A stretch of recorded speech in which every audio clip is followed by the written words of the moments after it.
driveway. He parks there at 11:30 a.m. We know this is you're looking at was 11:49 a.m. So you It's not my driveway, it's my aunt's driveway. It was very full. He's walking in front of my aunt's house there right now, and my cousin's house is right with it. He's taking that photo, and I have to keep linking up. It really questions me. And then we went back to this house afterwards. They thought they had the shooter. So I took a friend of mine, we went back to my aunt's house and said, well, we'll just hang out here for a while. If you look at the way this dude is walking, he walking like he got a actual rifle on him. He walking, he got a rifle on him, y'all. So it's like, is it cap? I mean, Stop the cap. Is it cap? Like, and for long, the people were combing the backyard, as you saw. She had the footage of that, and pretty soon helicopters are overhead, and so this is very, very local to me. Not only it's kind of so much of my childhood and all of my relatives. Yeah. This is really astonishing. It's been I got up yesterday morning at 6 o'clock, got up and meet Charlie. It's so astonishing that this could happen in Utah. Just be clear. another thing, I already knew when they say he got unalive in Utah. I already knew it was somebody of, would it say, a different complexion of mine. To reiterate, 19 minutes before the shooter walks across, he had just pulled into the driveway, the line pulled into the driveway, as he basically now, So the way that just getting up. he went out and shows and spoke about where he was when the shot rang out. And what's kind of, and I'm laughing, is kind of absurd. He kind of sort of blames it on these two random goth girls, maybe, that he's kind of implying like there were these girls that were wearing black. Maybe, take a look at her, take a listen. Just someone comes in and says, and they drove away. Well, that's not the story that came, so that he escaped. There are people who are coordinating this thing. I do not believe that 30-06 that they showed recovered in the bushes was ever on the roof. I think it was in the bushes to start with. And, So this is come on, bro. Hold on now. Hold on. Come on now, dog. Hold on now. Come on, man. So check it out now. This dude's saying he does not believe that the actual rifle was on the roof. So if he believes that the actual rifle was not on the roof, he shot him with a pellet. I mean, what did he shoot him with? A BB handgun? Like, I'm trying to figure out. This shit sound like a fucking on-running joke, bro. Governor Cox like trans. Come on. Well, so it has to be him. Okay. Oddly, look, I'm just following the facts here. My investigation has maybe asked a question further about Governor Cox on that day. Organically, we're not going to push it just because the Democrats. Yeah. Actually, there's no bedroom. So they was with a woman that day. Go figure. He was with a woman. But I thought the shooter was gay. I don't know.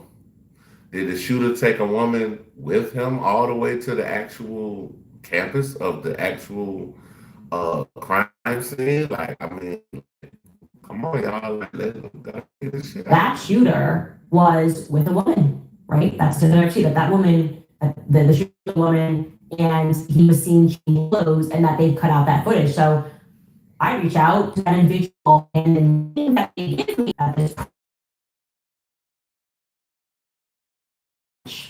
So now I want to be clear, I could not attach whether or not yet this individual is related to Phil Lyman, but he's been honest about the fact that his family lives around there a lot. Like, the Steele Lyman clan is here. So I was a little bit on alert, maybe like a lot of it on alert, and I decided to just do a basic search into Phil Lyman, like, is his family in the military? I don't know. I'm asking the question to myself, and I'm quite surprised that it's impossible for me to find out who his mother and father are. Like, I literally don't know what goes on in Utah, but it seems like a very weird thing to me that you would be able to keep information about who your mom and dad are private if you're running for governor, right? So I just simply asked Nick. I haven't shared any of this with Nick because I know that he worked for Phil Lyman, and I'm not accusing Phil Lyman of anything. I'm just like trying to actually shut that down. And he says, I don't know whose mom and dad are. I'm like, what do you mean? Okay, weird, whatever. And then decide to keep pushing on military leads that I have, people that were on the ground that day who I've confirmed were in the military. Anyways, then something insane happens. Nick calls me, and he's a little bit undone. He tells me that Phil Lyman has just showed up at his house. Now, I want to be very clear. Nick is 20 years old. He's a 20-year-old UVU student and a major super fan of Phil as of 48 hours ago. And he's very uncomfortable, and he tells me that Phil randomly messaged him saying that he was nearby in town rather, and asked Nick for his address, something he never had. And Nick, quite naively, being this Phil super fan, thinks that Phil's gonna come and offer him a job because he's been so on it, investigating this Charlie Kirk assassination, and that's not what happens at all. Instead, he says that he shows up, he opens the door for him, and his energy is very weird. And he's asking him weird questions. He's looking out of the window nervously. He sits down at the table. Come on now, dog. Come on, man. Shit ain't looking right, bro. Asking him questions about my investigation. I'm Shit, I shared nothing with Nick. I literally was asking him, can you go here, pick up this, whatever it is. And he is thinking this is getting weird. I said, what specifically did he say to you? Well, he tells me that Phil has also set up a time to meet with Ian Carroll. Okay, so Ian Carroll is conducting his own separate investigation. We are not collaborating at all. Bro, I'm sorry, y'all. I'm not gonna cut this live. Don't get off. I'm just saying. Okay, so boom. Bro, there's a lot of breaking news, goddamn, breaking right now as we doing this live. I wish I could get off, but I'm not gonna get off because I want to finish this actual video. I done did 4 lives just to actually finish this one video. So, because they've been fucking with my lives or whatever, and I don't know who it is. I don't know if it's technical difficulties. I don't know if it's chemtrails. I don't know what's going on. Let me take my tinfoil hat off, put it back on, and let's go down the fucking rabbit hole. Fuck this shit. But Ian Carroll publicized that he was going up to Utah because he wanted to be on the ground physically by himself. And he was reaching out to people who had been speaking about having been there, and Phil Lyman is so gracious that he offers to give him a tour. And Nick tells me, he's like, that's really weird now because we're like 2 weeks on from this shooting, and Phil Lyman lives 4 hours away. So that's very, very gracious of him to do, but his energy isn't good. And then he mentions, You say gonna give him a tour. That's almost like when Kyrie Irving was like, we didn't land on the moon. And NASA was like, oh no, we did land on the moon. We're gonna take you to NASA and we're gonna show you how we did it. Yeah, right. Governor Cox, and he mentions Tyler Boyer of Turning Point USA, and says that, again, this is according to Nick, that Tyler Boyer and the Lyman have been speaking, and that they are, really going to make Governor Cox, and I'm paraphrasing here, but apparently there's another Utah event, USU event coming up, and Governor Cox is supposed to speak, and Phil Lyman intimates that, at this TPUS event, Governor Cox isn't going to look great. I'm like, what? He then tells him, I'm going to go, if you don't mind, I'm going to take a phone call in my car. So he's just idling in a 20-year-old's driveway who just happened to work on his campaign, and he's on the phone. And he's calling me panicking. He's like, I don't know what to do. I don't know what's happening. I don't know why he's being so weird. I don't know why he's asking me questions about this investigation. And I'm like, yeah, this is weird. This is very weird. So then I'm like, I'm honing in here. I'm like, what's going on? I feel like he knows something at the very least. Maybe I'm wrong, but that's how I feel. And I begin actually searching through our tips box for anything related to Phil Lyman. Maybe somebody else noticed something or knew something or we said something, and lo and behold, very early on, someone just messaged us and said, hey, like, you should probably ask more questions about Phil Lyman, because every time I look into this investigation locally, him and his family members are popping up. And then that person tells me that his nephew had sort of done this public tour, like Phil Lyman's nephew did this public tour saying that he was going to walk the same route that the shooter walked near his grandmother's house, and that they found, you guys remember this, they found the Converse footprints nearby his grandma's house.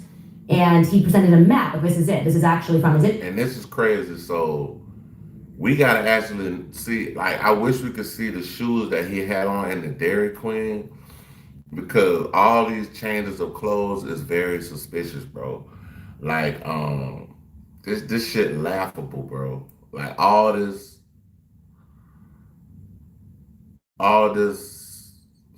yeah, man, this is crazy.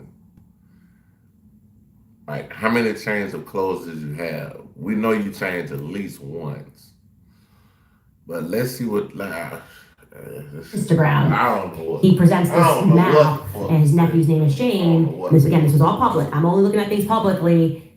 And let's just look at some of these posts from nephew Shane. I mean, first and foremost, he's with his friends. Said, I took my friends to my grandma's house tonight, and we retraced his steps, and we took pictures in the exact place that the security cameras caught him.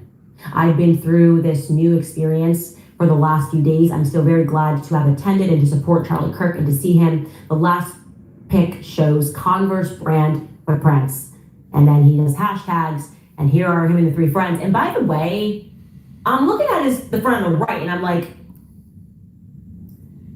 I don't know. I'd like to know who that is at the very least, and I don't know who everybody in this photo is. This is just interesting. Like, you guys are in the staircase and posting side by sides. Like, they put these side by side photos of them in the staircase. And I just was like, I need to just know more about you, and I need to know more about these two individuals who I couldn't find in his friends list. And they certainly hadn't liked the photo, or else I would have messaged them directly to figure out who they are. And yeah, I found that very strange. And so I messaged Nick and I asked him whether or not he had ever received any images or videos from Phil directly. At the very least, we can see his line of vision, so I can figure out where exactly he was when the shots ran out. And I'm wondering if, like, we can maybe get some footage that we didn't have before when the shots ran out. And also, by the way, metadata is king. That's kind of been it's good to see, because then I can put it in my timeline. That's why I love metadata. I can say, this exactly happened at this time. Strangely, Phil kind of freaks out. He doesn't want to share those photos with Nick. And he asks him explicitly, whose side are you on? Whose side are you on? I thought we were all on the same side. We're all trying to catch Charlie Kirk's killer one way or the other. You inserted yourself into this, got on the phone with me. I was not even trying to make any communication with you. I literally am just asking questions.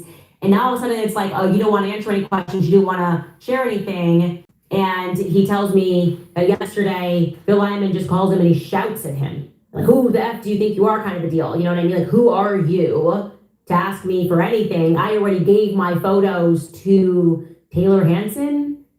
And so at that point, I was like, look, you've been great, Nick, but I don't want you being shouted at. I don't want you feeling comfortable in your own home. I would like you to just remove yourself entirely from the boots on the ground elements of this investigation. I don't think Phil is acting in a way that I perceive to be stable, given the fact that, again, he inserted himself in this investigation, and we're asking, this is my car on the street. Okay, you want to be helpful. We're asking you to be helpful. And now all of a sudden you're showing up at a 20-year-old's house and you're being weird. I don't like it. I don't like it at all. And I said I could reach out to Phil directly by myself. And I did. I reached out to both Phil and I reached out to his nephew, Shane. And I asked for them to identify the guys in that photo. Like I said, I was interested in who those individuals were because I couldn't find it on his friend list. And in response, Shane immediately takes his profile private. And Phil Lyman, leaves me on red. So I am now left in the predicament where I need to just ask the public, if you are one of those two kids that are in the photos there, I would love to ask you some questions since you publicized this tour. I mean, they did the full video walking through where he walked, and you know, and he said, my uncle, he posted Phil Lyman, said, my uncle was with Charlie. This is the video that they posted. Everything was done publicly, and now I'm like, okay, you could maybe you have something that's helpful. I want to ask you about, could you send me that photo? You send that video? You send me all of this stuff. And now I'm getting radio silence. So unfortunately, because I need to figure out what happened on that day, I'm turning to the public to try to identify those people. When people go radio silent, often is something behind the silence. Like, I could tell y'all about this at a later date, but silence, you can use silence as a weapon.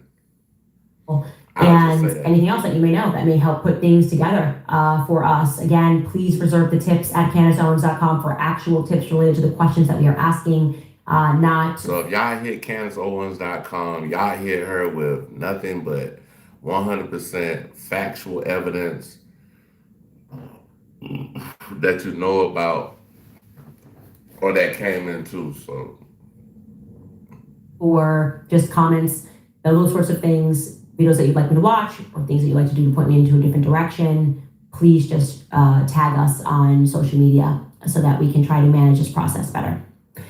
Anyways, you guys, giving you a lot of weird stuff going on. Just need to know what on earth happened on that day. Let me get to some of your comments here. First, I want to tell you about American financing because the Fed has finally dropped interest rates, and that's great news for American homes, charging rates that are right now over $100 a month. And if you can trade it 7.9, it was weird. Okay, there's no way around that. And again, hopefully he will answer and he will just send me some videos. And I'm Blake Tillery, true conservative. I want my kids to grow up in a Georgia that still knows right from wrong. Sir, and he will just send me some videos, and that will be, case closed. And maybe he doesn't want to help anymore. That's fine, but you can't insert yourself and then pretend you're under attack when people then go, "Hey, can you answer some basic questions?"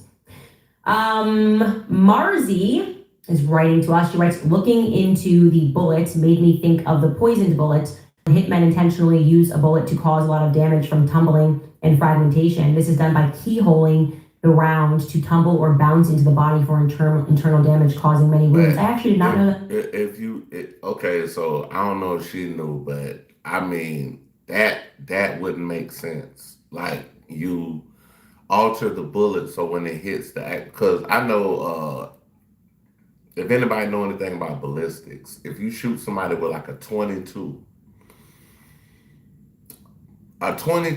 it'll hit you. A 22 can hit you in your kneecap and come out your shoulder because it's a smaller round. And when that bullet enters your body, it tends to bounce and goes like it goes through like that, like it's almost like pinball.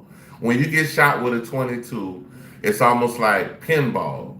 When you hit that pinball, what's up, things? What's up, things? Yeah, but when you hit somebody with a 22 or whatever, the round it goes in the skin and it bounces, boom, boom, boom, boom, boom. But if you, hey, what's up, things? How you doing? So if you if I shoot somebody with let's say I shoot somebody with a 40 cal. If I shoot you with if I shoot you. Hello, you English? I don't know what that means. But yeah, if you hit somebody, okay, so if I shoot somebody with a 45, I'm finna blow some shit off. Like, right now, I got a Desert Eagle. If I take my Desert Eagle and shoot somebody really right now, like, I can shoot you in your arm with a Desert Eagle. That shit gonna take your whole arm off. But if I shoot you with a 22, it might enter your arm and boom, boom, boom, boom, boom, and come out your stomach or come out your thigh or you know what I'm saying? That's how ballistics work when it comes to smaller caliber ammo. To tumble or bounce into the body for internal damage, causing many wounds. I actually did not know that at all. I'm super ignorant on the topic of ballistics and things that are actually done. That is, I've never even heard about keyholing, so thank you for sharing that. Caitlin Darrigan writes, Candace, as a journalism student with an insatiable thirst for the truth, you are a true model of real journalism. I hope to one day get a chance to work with you. Keep doing everything that you do. May God continue to protect you and your family. I love you, girl. Yeah, I mean, my insatiable thirst is to figure out what happened that day. My gut instinct is that this was a military operation.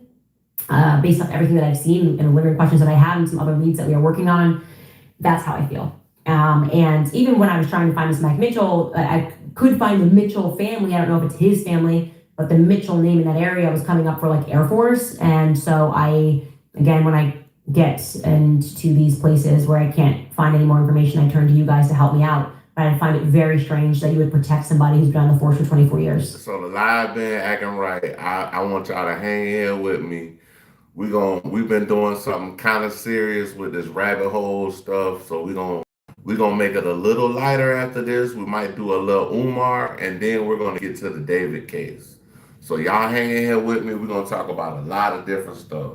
So we just, we're going down the rabbit hole. We're trying to figure a lot of shit out, bro. Like what you've always been a public figure essentially, and I think Brooksby has some nervous energy there when he's like, oh, he called me. That's just totally usual. It's not weird. It's like nobody said it was weird. So why are you answering for something that nobody said? Little things like that. It's the same thing like when I saw Tiffany's interview. I just found it, like most of you did, to be odd, given the fact that the hitman was still on the run, that you would bring your nieces there. And she gave her explanation. And like I said, you can go to her Instagram. She has asked us repeatedly to send you guys to her Instagram, where she explains why they decided to go back that early in the morning. And like I said, Phil Lyman was the one who got her the hit, or Phil Lyman's office, her sister, got her the hit on Good Morning America. Damn, it's going down, y'all. We're going to be in here for a minute tonight. Kristen Thierret writes, Candace, I am so sorry for the loss of your dear friend. I agree that it's weird, but people closest to him are just moving on. So look, boom, we're going to the next video. We're going to make it a little lighter because we're already talking about, a lot of death in this episode of this live.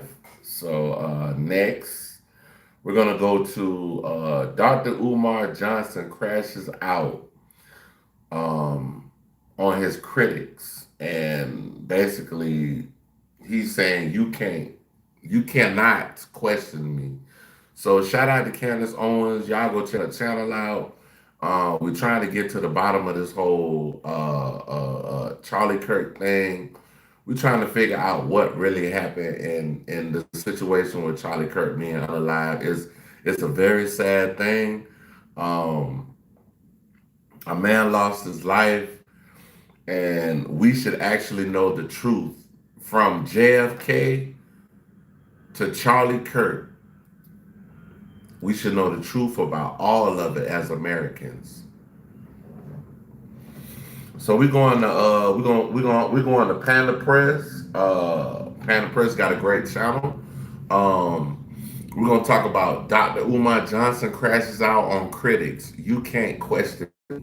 And from here on out, I might start sectioning my videos off and making them smaller. And I'm gonna start labeling my video. I used to label my videos, and I used to do freestyle fanatics and all this other stuff. But from here on out, I'm about to start doing the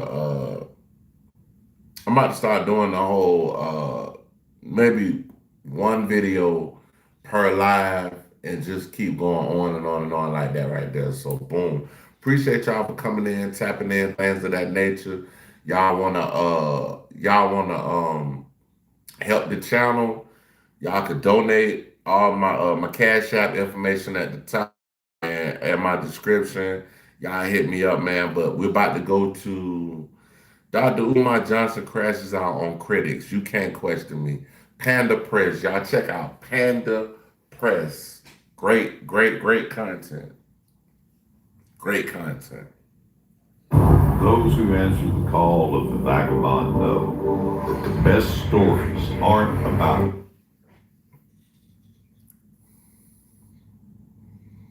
Something hit me watching Umar's latest rant. This ain't about a school anymore. This is the classic hustle we've seen for centuries. Pastors, politicians, so-called leaders, they all run the same play.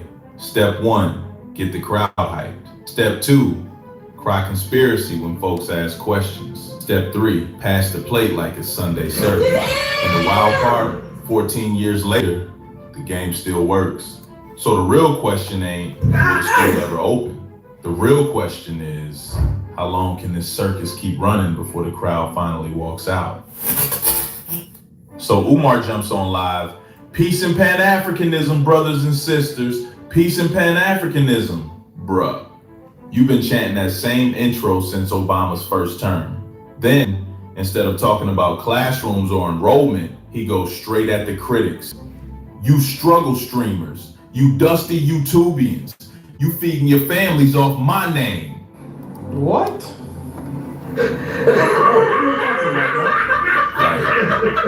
Wait, what? Umar, you raised $1.6 million and somehow the real enemy is dudes with webcams? Let's be clear. YouTubers ain't laying the bricks. YouTubers ain't holding up the permits. YouTubers ain't responsible for the locked doors in Delaware. That's all you, fam. And the irony? He proud about it. Brags about feeding families with his name. But the only thing he can't feed is the kids who were supposed to be sitting inside that school. Shit, Dr. Umar can't even feed his goddamn self. Think about that for a second. Bruh, every time Umar goes live, it's the same playbook. First, he says the haters are laughing. Then he flips it like the laughter somehow proves he's important. But notice what's missing.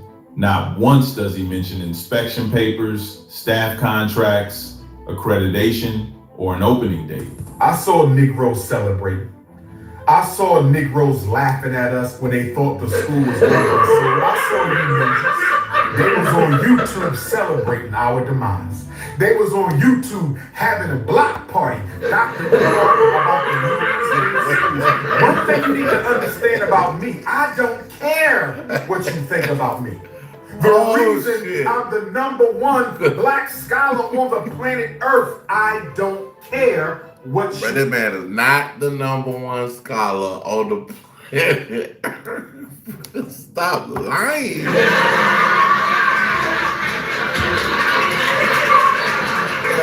Stop it. Say, I don't care what you do. Nah, it's always a new distraction. 1 month is the auction. Next month is the so-called enemies at Howard and Morehouse. Now it's YouTubers with blonde weaves and missing teeth. Bruh, what does any of that have to do with running the school? It's classic goalpost shifting. Instead of saying, we got teachers lined up, he says, send that cash app. Instead of a curriculum, it's another rant about struggle streamers. Umar's not fighting for the school. He's fighting to keep the narrative alive. That's survival mode, not leadership. Then Umar flips into full ego mode.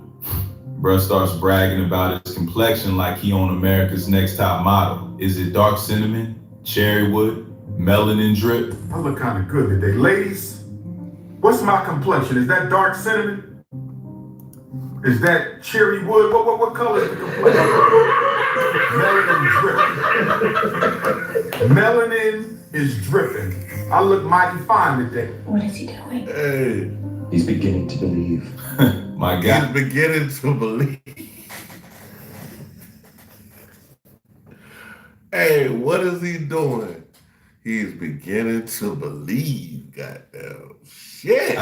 Nobody cares about your skin tone when parents just want classrooms. I'm here to tell you right now, we don't give it. We don't care. And it don't stop there. He name drops Nick Cannon, podcasts, Howard University, even Ghana and Australia. Like world tours and selfies with celebs gonna substitute for textbooks and teachers. He really said, 14 years later, I'm still the biggest name in black consciousness. Congratulations, champ. Biggest name, smallest results. That's the game right there. Cloud over classrooms, fame over function. You can brag about passports all you want, but you can't stamp over broken promises. Bruh's more focused on proving he's relevant than proving this school is real. And that's why people getting fed up. And here's where it gets messy. Instead of talking about teachers, books, or opening dates, Umar spends half the live coming at critics. He called folks struggle streamers, dusty YouTubians, even clowning women with blonde weaves and elders with no teeth. Like, bruh, you raised $1.6 million and ain't got no classrooms open. But the problem is wigs on YouTube? That's the best you got? Are you stupid or something? See, this is Umar's favorite movie. So this crazy, yo. Like, this man talking all this shit about people struggling, but if I ask for a donation and I don't get it, if y'all don't want to support the channel, cool. It doesn't matter, bro. Like, my life is not going to change. I'm not going to be out on the street. I'm not going to be able to be, you know what I'm saying, malnutrition because don't nobody donate to me. I work, I do what I do, you know what I'm saying? And I make happen what I make happen. So at the end of the day, bro, like, it don't really even matter, bro. Like, every time someone asks a legit question, where's the staff? Where's the permits? He dodges with insults. And that's another thing, bro. Like, when it comes to the actual problems, like, if you present something to me, you put something in the forefront, you present it to me as, oh, okay, this is what we're trying to do, and blase, blase. Okay, boom. I understand that. You brought it to me. How are we gonna make this happen? How are we gonna make this go the fruition happen? Like, I understand you got a dream like Martin Luther King, but nigga, you dead. You can't question me unless you donated. Bruh, that's like a mechanic saying you can't ask why your car won't start unless you help buy the engine. Come on. If you are not a donor, or if you have not done more for the African race than I have, I don't answer your questions. You Tubians can't ask me shit, because you don't do anything but sit on the internet and talk shit. Nobody's blocking him. Nobody's boarding up the doors. The only thing between Umar and that school opening is Umar. But instead of accountability, he plays victim. He acts like criticism proves his importance. Nah, it just proves you failing in public. And then, of course, Umar pulls out the conspiracy card. According to him, it ain't the missing permits, it ain't the frozen accounts, it ain't the empty classrooms. Nah, it's a grand plot. He said Morehouse against him, Howard against him, the Rainbow Gang, jealous scholars, random YouTubers, basically everybody's out to stop King Kong consciousness. They keep on blocking me. I don't know if it's the Pretendians at your college. I don't know if it's the Rainbow Gang at your college. I don't know if it's the jealous black bourgeoisie scholars at your college. But Morehouse College and Howard University, there's a conspiracy against Dr. Umar. Bruh, come on. Every time he says they, what he really... They just don't want the bullshit on their campus, bro. Like, if you're speaking all this black power empowerment, education for kids, your scholarship and everything, all of this stuff, if you don't have a way to, how can I say it? If you don't have a way to prove that you are embarking on this journey and have factual evidence that you are doing the things you are doing and showing differences in communities and young kids and young boys. And like I keep saying, y'all, this whole school, this black boy school shit is not gonna work, bro. Like, we have an all-girl school right now in Atlanta, bro. We got actually all-male college, all-girl college. Morehouse right now, if a white man wants to go to Morehouse, he can go. There's no way that a white man can enroll in Morehouse and got scholarships, all this other stuff, want to go to school, study black history, this and that, blah, blah, blah. And they say, oh, nah, you can't come down to school. That's a lawsuit, bro. You can't do that, bro. It's no such thing, bro.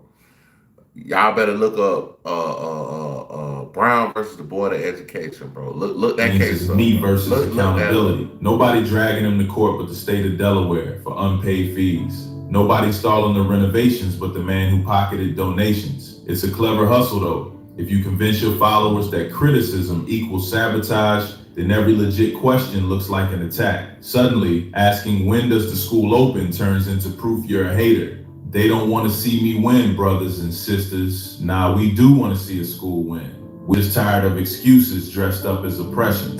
You're gonna have to do a whole lot more than that if you want to take down King Kong consciousness. You better come a whole lot harder than that if you want to take down Iron Man. Yeah, Dr. This Umar fall, was a real heel carnivore. pain and sore arches won't stop you. Hand-stitched leather boots deliver lasting comfort. I like them little leather boots. Iron Man E5. And here's the wildest part. Umar built his whole brand off exposing lies. He's the truth teller, the system buster, the one calling out hypocrisy everywhere else. But when it's time to hold himself to that same standard, I've never seen Drew. I've never seen it. deflection. I've never seen He'll it. roast interracial I gotta couples get for that hours, one. but I've can't never give seen one it. straight answer about staff contracts or accreditation. I gotta get He'll that clown one. politicians for being corrupt, but his own donation trail looked like a magic trick. Now you see it, now you don't. It's like a mayor bragging about fighting corruption while pocketing every city check, bruh. You don't get to expose everybody else and then play victim when folks flip the mirror on you. And that's why people feel so betrayed. Because the Umar who preaches accountability for the community refuses accountability for himself. That ain't leadership, that's performance art. Y'all was laughing, celebrating, clapping, praying on my demise. Well, guess what, you dusty, struggle streaming ass bums? Guess what? You gonna have to do it. Don't you let these beta male, zesty ass, simp ass, sit on their ass all day and make YouTube video struggle streamers. Don't you let them turn you against me. Streamers can ask me shit. You don't do nothing but sit on the internet and make money off my name. I'm feeding your damn family. How many struggle streamers I'm feeding them? How many struggle streamers I'm giving them money for Christmas? Let's clear this up right now. Nobody's laughing at the idea of a school for black boys. That dream, beautiful, necessary, powerful. What people laugh at is him, the circus, the excuses, the contradictions. 14 years later and every live feels like the same remix. Paint, floors, permits, enemies, struggle streamers. If there were kids in those classrooms, if there were teachers actually getting paid, if families in Delaware were seeing real opportunities, nobody would joke, critics would shut up quick, but there's nothing to point to. Just empty buildings and endless excuses. Every time. So when folks clown Umar, it ain't mocking education. It's mocking the man who turned a noble vision into the longest running comedy skit in Pan-African history. And the sad part, he still don't get the difference. And then he pulls the same tired card. If you ain't donate, you can't question me, bruh. Do you see me fucking laughing right now? That's not how it works. The second you raise public money, the public got the right to demand answers. Period. You don't need a Cash App receipt to ask.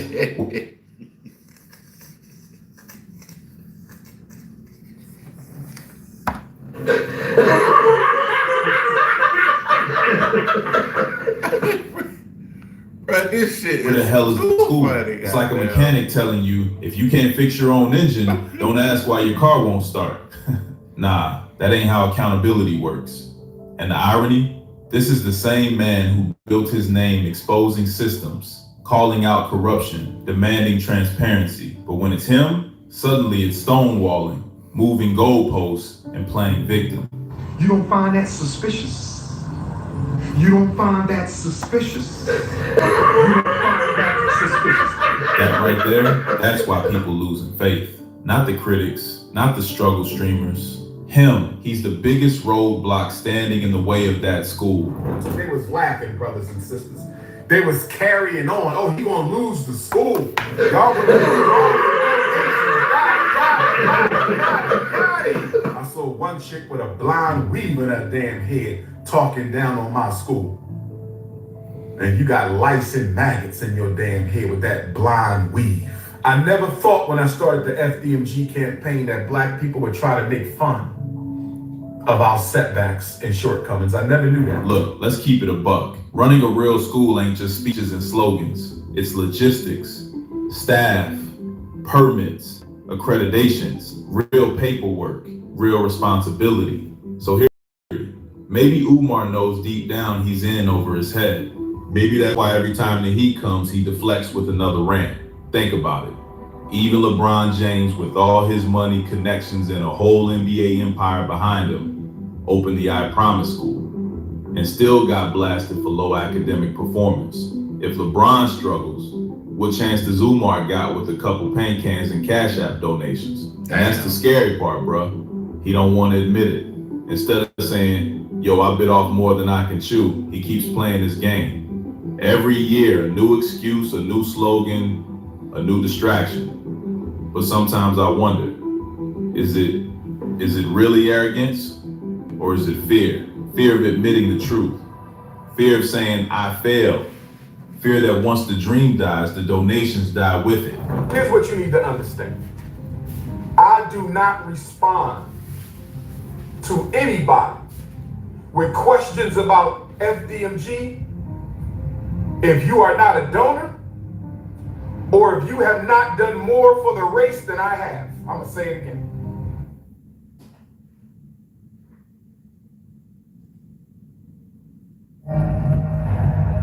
This is Buick, now. Buick, exceptional by design. If you are not a donor, or if you have not done more for the African race than I have, I don't answer your question. And here's the wild part, family. Most people ain't even rooting for Umar to fail. Nah, bruh. Even the harshest critics, the same ones cracking jokes online, deep down, they'd rather see a real school in Delaware than another live stream rant. Think about it. What parent wouldn't want their kid to walk through those doors, sit in the classroom, and get a shot at something better? What neighborhood wouldn't want to say, yeah, we got a Black-owned academy right here, changing lives? That dream was powerful, man. That's why so many people donated in the first place. But the problem is, every year that passes, that dream fades a little more. Hope turns into sarcasm. Optimism turns into memes. People ain't laughing at the idea of educating Black boys. They laughing at the excuses, the contradictions, the arrogance. They laughing because it's been 14 years and Umar's still spinning the same record. And let me keep it a buck with you. I used to believe too. I gave the man respect. I learned history from him. I thought, yo, maybe this brother gonna pull it off. But belief without receipts, that ain't progress. That's just blind faith. And blind faith don't build classrooms. It just builds a fan club. That's the tragedy right there. The community wanted a school, but what they got instead was a personality show. My disappointment is immeasurable, and my day is ruined. And the longer this circus goes on, the harder it is to take the original dream serious. Bruh, at the end of the day, nobody blocking Umar but Umar. Ain't no struggle streamer boarding up school. Ain't no critic holding the keys. The only thing standing between FDMG and reality is the man himself. Every time he goes live, instead of giving updates like, here's the staff list, here's the start date, here's the curriculum, nah, it's the same loop. Struggle streamers, beta males, dusty haters. That ain't a progress report. That's a clapback session. It's rant, deflect, insult, repeat, like clockwork. And people tired, man. Parents in Delaware don't care about YouTubers. They care about classrooms. They care about if their son got a teacher waiting. But Umar more. That's all they care about. They care, like he said, it's people out here, they not hating on Umar. They just want to see the dream come into full fruition. Like, you wanted a school for, you know what I'm saying, kids to learn African American history. You should have just made it a school for kids to learn African American history. That's it, bro. Fuck all the Black boys and all that shit. Like, nah, we ain't doing that, bro. Like, if you want to teach African American history, you need to teach it to everybody. White, Black, Asian, Malaysian, goddamn Caucasian, whatever it is. We need to be able to teach Black history to all people. Like, it shouldn't be just to Black boys. Everybody should know. More invested in being the main character of the drama than the head of a school. That right there tells you why the school's still closed. Umar ain't just the builder of FDMG. He's the biggest roadblock standing in front of it. Look, I ain't here to clown the idea of a school. I'm here because after 14 years, 14, there's still no students. I've never seen it. No staff. I've never seen it. No doors open. I've never seen it. And that dream, it deserved better.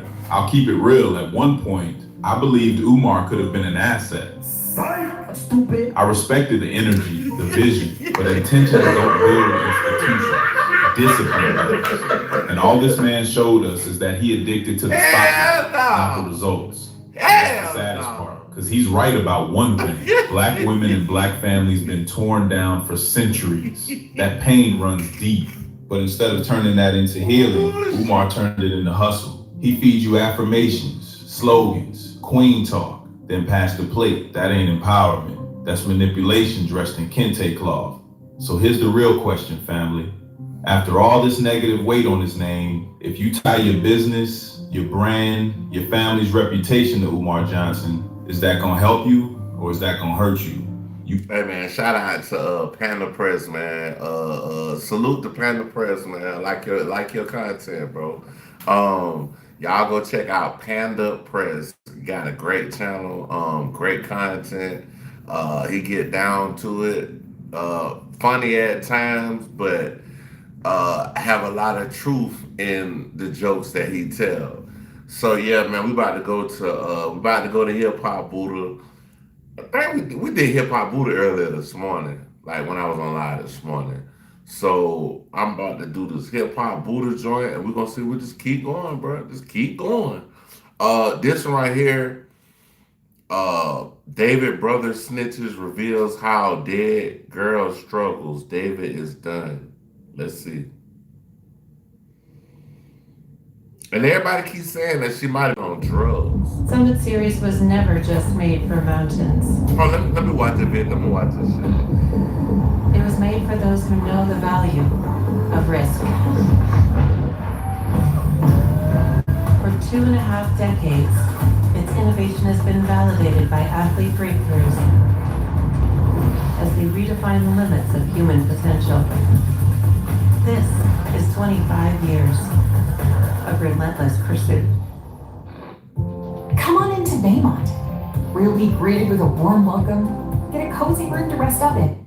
Yo, y'all know this, D4D, David, you know what I'm saying, whatever you want to call him, man. This situation still crazy, but we still on top of it. So today, you finna check out this video, man. His brother allegedly snitched those things, and we finna see what's going on with that. Make sure y'all hit that like button, make sure y'all hit that subscribe button. Let's go. They were testing for blood. There's something called luminol, which can light up. Everyone's seen this on CSI. Yeah. That they spray it and it, allows them to see where if there are traces of blood, even if it's been cleaned up. So they were looking, on floors. They were looking at drains to see if there were any traces of blood. We don't know. David's younger brother Caleb just gave the police exactly what they needed to finally make an arrest, and this includes details of how he unalived Celeste and chopped her up. The last person anyone expected to be involved in this case was his brother, considering how close they were. Apparently, Caleb knew about David dating 15-year-old Celeste and tried speaking to... The part that messing me up is you unalive the girl, and then you like, bro, it's one thing to kill somebody, but then you chop them up afterwards. Like, that's horrible, my nigga.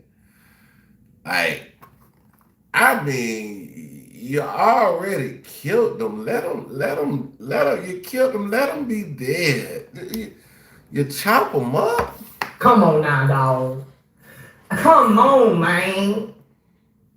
her mom about it, but she didn't care. Celeste's half-brother even came out to give his own account of what happened, and let me tell you, this boy wasn't playing around. Yeah, nah. I do have to be honest about one thing real quick. They said... Hey, y'all, shout out Hip Hop Buddha. Y'all go check his channel out, Hip Hop Buddha. Great content. He funny, too. He funny. He funny as hell, bro. But he get down to the nitty gritty too, man. But he ran away because she was having problems at home. And then at the same time, you know, it's like, to me, I feel like it's like you could kind of tell that someone right at the home because I mean, nobody from the family has said nothing. Like, so. Craziest thing is, I learned a little bit about the young female's family. I think her dad is in another country right now. Her mom doesn't speak English, so it's like it's a disconnect with, we'll just say America. It's a disconnect. It's a disconnect. And then another thing, y'all, do we even know if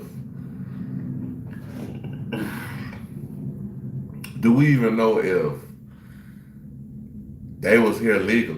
It's just a question. I'm just asking. I'm not saying, oh, go take their family to wherever they came from. I'm just saying, like maybe she didn't want to go to the police because she wasn't a legal citizen. I mean, I'm just. Are y'all not speaking because y'all was in on it? Did the police tell y'all not? Like, it's just weird to me, bruh. You feel it's some. I feel like they're holding back on something. So even though everybody looking at David, I'm looking at them too suspicious too. Like, we ain't even seen no pictures of these people. You feel me? No, the mother, the daddy, the all these mystery people on Facebook. What a picture of her mom and daddy, no man. Hell yeah. Was David paying y'all? You see what I'm saying? That's crazy, bro. Like, something ain't adding up. Something that ain't right. I'm gonna tell y'all something else crazy. If y'all look at the whole Aaliyah R. Kelly situation. Aaliyah married R. Kelly at 14 years old in America. America have laws, statutes, and all kind of things that goes in between that. And rights, everything. So in order for Aaliyah to marry R. Kelly at 14, somebody had to sign off on it. And the only person that could have had signed off on Aaliyah being married to R. Kelly is who? The actual parents. Or if the parents gave up Aaliyah's guardianship to another person. So basically, Aaliyah was able to marry R. Kelly at 14 because somebody signed a document saying that Aaliyah could marry R. Kelly at 14.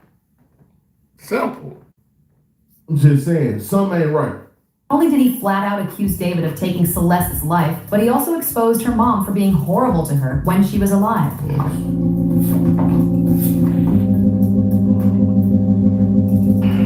This is actually her right there. That's my dad. Well, we got the same dad, but that's her right there. We don't like her mom. Her mom used to her like she always wanted to come, you know, our dad. She always wanted to live with our dad. And I don't even know where to start from. It's crazy. I was expecting my sister to be dead, but that was still seeming alright. I'm like, where you at? Where you at? You know? Where's you at? She's not. He's saying our sister. This dude look black in hair. Like Celeste look like she's like more on the like Spanish side, and saying that the mother doesn't know English is meaning that she's more of a Spanish ethnicity. This dude right here, he's black. I don't know. I'm trying to figure this out. I'm telling me, she like last time I talked to her.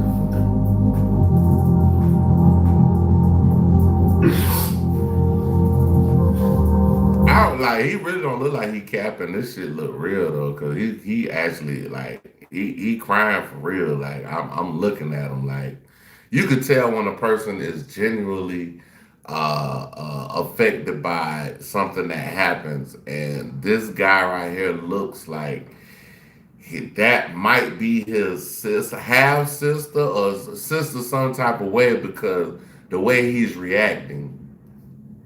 He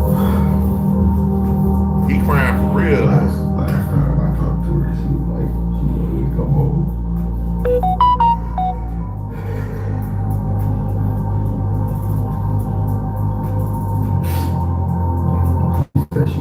Bro, that's a lot of breaking news going on right now, boy. I'm talking about goddamn Monday, but shit hit the fan Monday, bro. So, I want y'all to know Friday, because Wednesday, Wednesday the 1st, 2nd. Friday, we will know how much time Diddy gonna get. Boy, if they let Diddy out of jail on Friday, boy.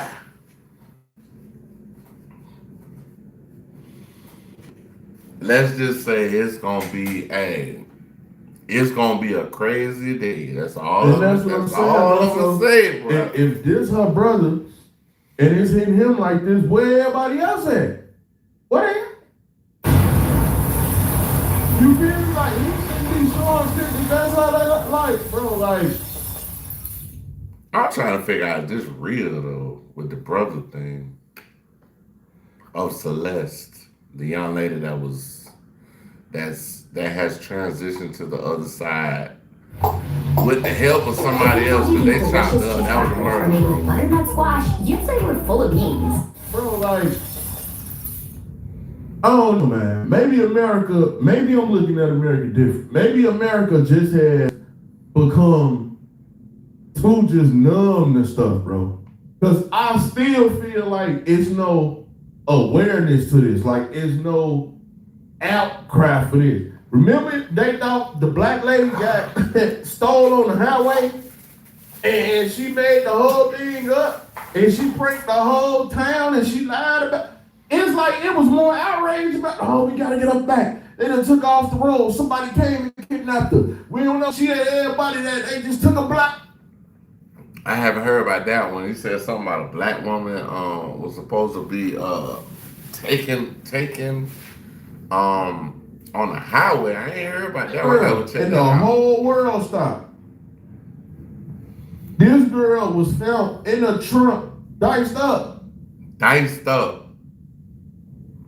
In your car. So this the craziest shit. It's like, how the fuck, like, bro, if they found somebody dead in my car right now at this moment, you don't think they would lock me up, bro? Like, for real, bro, it's like, bro, the shit don't even make sense because it's like the way that they put emphasis on certain situations. It's like, okay, so the young girl that was unalived in David's car, how was she different from anybody else in America, bro? Even if she was illegal or whatever, I don't care. Bro, you can't just go around killing folks, bro. And the girl is dead, found in your car, and you ride around this big goddamn smoking, drinking, doing whatever you want to do. Come on, bro.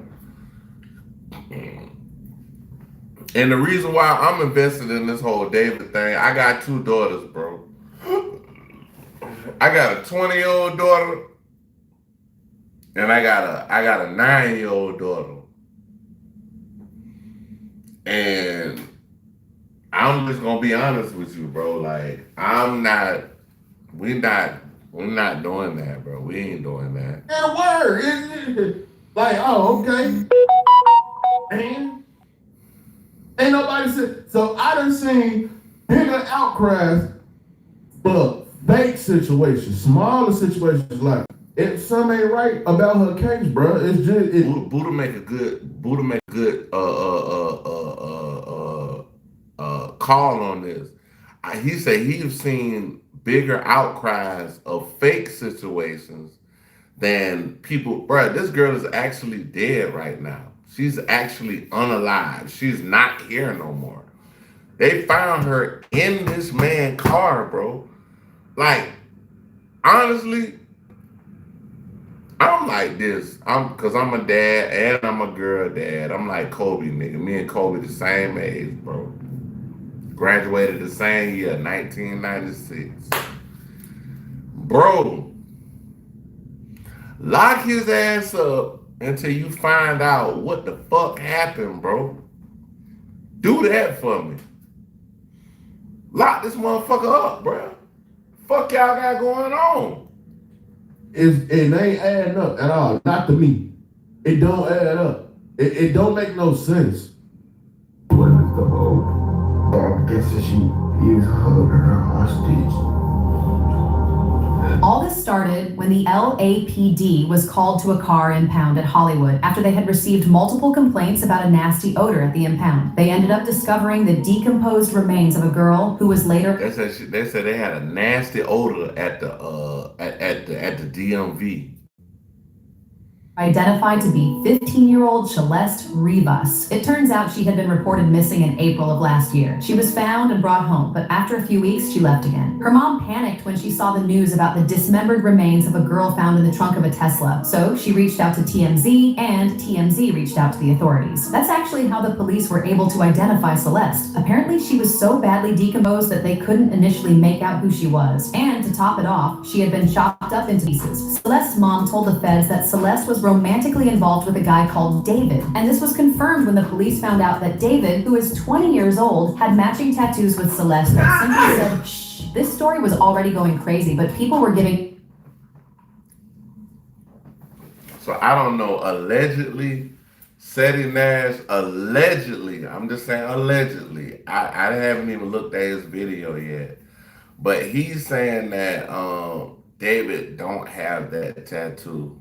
And to me, I don't know, but it's like, if he don't got that tattoo, she got it. David but the benefit of the doubt, since honestly, there were all... that's popular tattoo. That's like almost getting, if you're a Scorpio, you get a scorpion tattooed on you.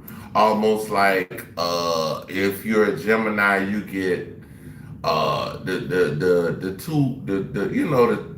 two tattooed on you and stuff. So like, also reports that some of his friends sometimes use his car. However, when it was revealed that he and this 15-year-old girl had a romantic relationship, everything changed. People started digging into all his past interactions with Celeste to see just how far back this thing goes. And boy, oh boy, they found a lot. David was rubbing this whole thing in our face the entire time, but no one caught on to it because we didn't know the girl he was parading around was just 15. Except for this one person who actually left a comment on his TikTok last year calling him out, waiting for LAPD to get you for messing with a 13-year-old girl. From the looks of it, this person was close to... See, they big knew he was messing with an that's what I'm saying. So if you knew this man been messing with an underage girl, where is the police, bro? Like this what I'm saying, bro.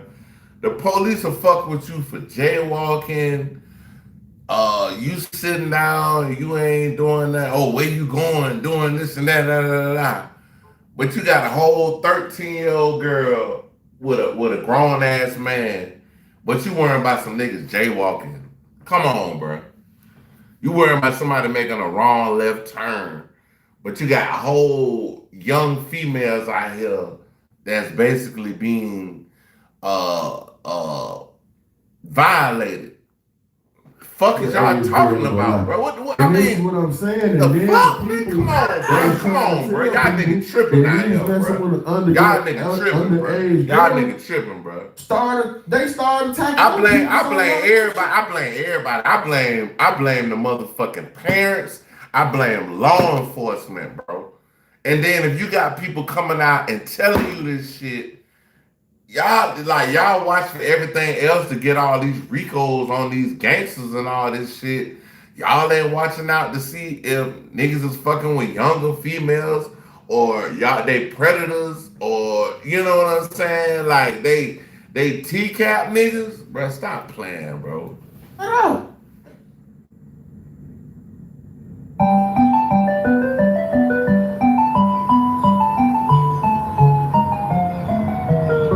Started attacking them people, so a lot of them shut up. to one of Celeste's friends and got word about him and Celeste's relationship. In fact, several of Celeste's friends and some people from her neighborhood came out and accused her mom of selling her off to David. According to them, Celeste's family knew she was with David, and they also knew he was way older than her, but they still allowed her to keep going back to him because he was giving them money. He was also paying off her friends so they wouldn't tell anyone. And honestly, And that's where it all boils down to. Like, after, okay, so when R. Kelly beat that first case with the young girl that he was supposed, Sparkle niece, Sparkle, she's an actual artist, Sparkle. It was her niece that was allegedly in the film that R. Kelly was in, that he was violating this young girl. R. Kelly got off. After that, R. Kelly, I guess, was saying, oh, okay, I guess he thought to himself, I'm gonna move more strategically. If I mess with a girl, it's gonna be an 18-year-old girl.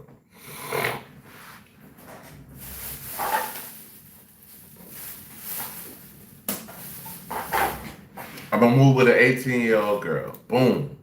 Okay, because she legal. He started getting 18-year-old women to deal with him. You know what I'm saying?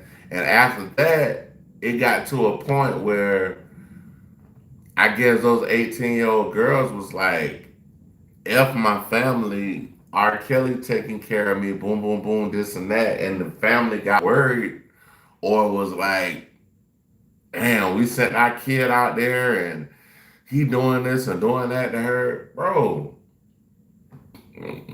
that's your fault. You sent your daughter into the hands of a predator. And he probably was paying them. He probably promised them it was going to be situations of their daughter being famous and things of that nature. You know, promising them little, like just holding little trinkets up in front of them.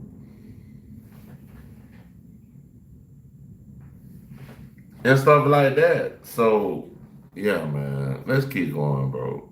Checks out, because come to think of it, why didn't Celeste's mother mention David to the police when she initially reported her missing last year? And even if she didn't know about David at the time, why didn't she mention him to the police the second time she ran from home? She only brought up David once she heard that there was a decomposed body found. It wasn't until the thought of her daughter being possibly dead hit her that she finally decided to mention David. And why didn't nobody never report this so-called stolen test?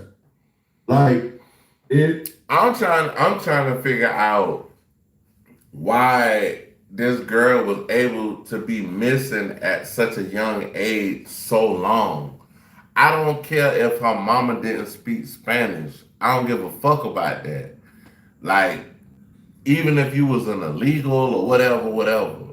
If you a real mama, you'll be like, fuck that. I will go back to Mexico or wherever I came from because I'm illegal, because I'm trying to figure out what the fuck happened to my daughter. They got people in the police department that speak Spanish and things of that nature. So y'all can't hit me with the whoop. Like, you know what I mean? Y'all can't hit me with the whoop and make me think that, you know, I feel like a real mother, a real loving, down home mother would honestly, a real mother. This is what she gonna do. She gonna go and find out what happened to her daughter. She's gonna go to the authorities. Like I'm saying, even if this woman was illegal, they say she didn't speak Spanish. They say her father is in another country right now. So even that, if I'm in another country and I hear my daughter missing, nigga, I'm finna go to America and figure out where the fuck my child at, bro. Like, y'all can't got there and trick me with this shit, bro. You just can't. You just can't. but I don't think his car got stolen. So somebody put her in the trunk and somebody parked this car right there. Who had access to his car and who put her in the trunk? Now, when Julio got killed, we had Tesla videos from every angle in 4K HD showing everything. This girl body was found in the trunk of a Tesla and we ain't seen not one video. Where are the videos? Got to be some type of video. They say Tesla is always recording.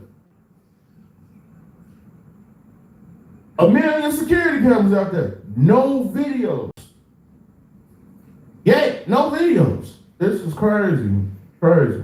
To the police. The police recently also tore his house apart in search of evidence. And from the photos going around on the internet, it seems like they found a lot and will be going in for an arrest any day from now. In fact, his house is just 6 minutes away from the impound his car was at. So police are now theorizing that he unalived her in the house, then drive the body to the impound to abandon it there. And he appeared to have been... Check it out. We got to go back on that.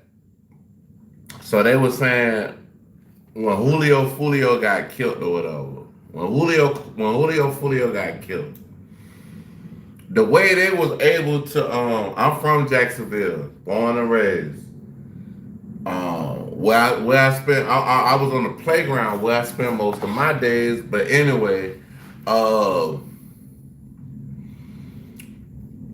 this whole thing with the Julio thing, the way because I never knew that Teslas had all these goddamn cameras and shit on them. I didn't know that.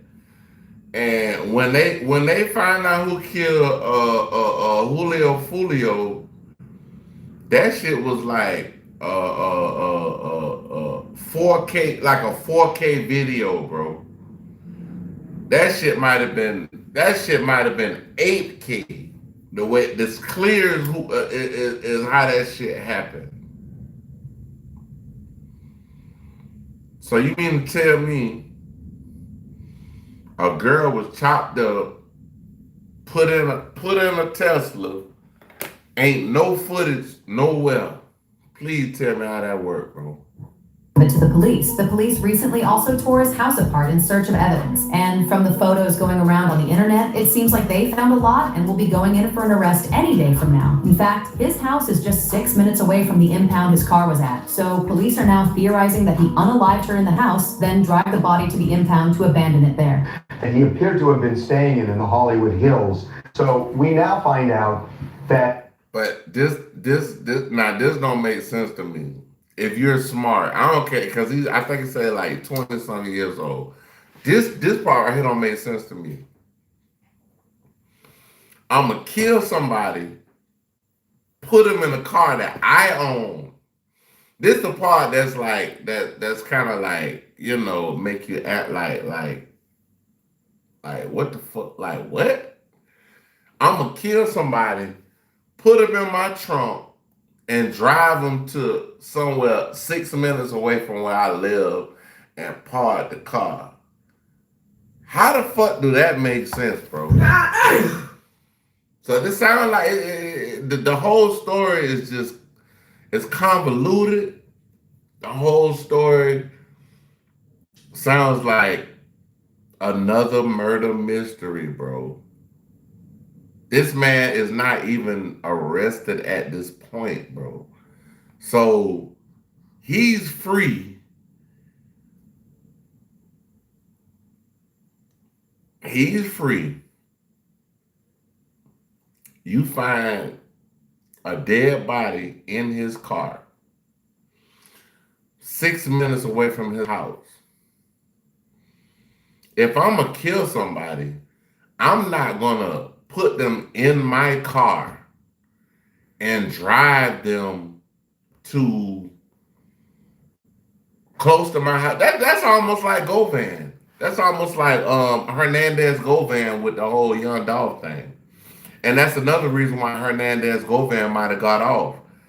Hernandez Govan was like, bro, I'm gonna orchestrate a hit on Young Dolph and tell these people to park the car right across the street from my house.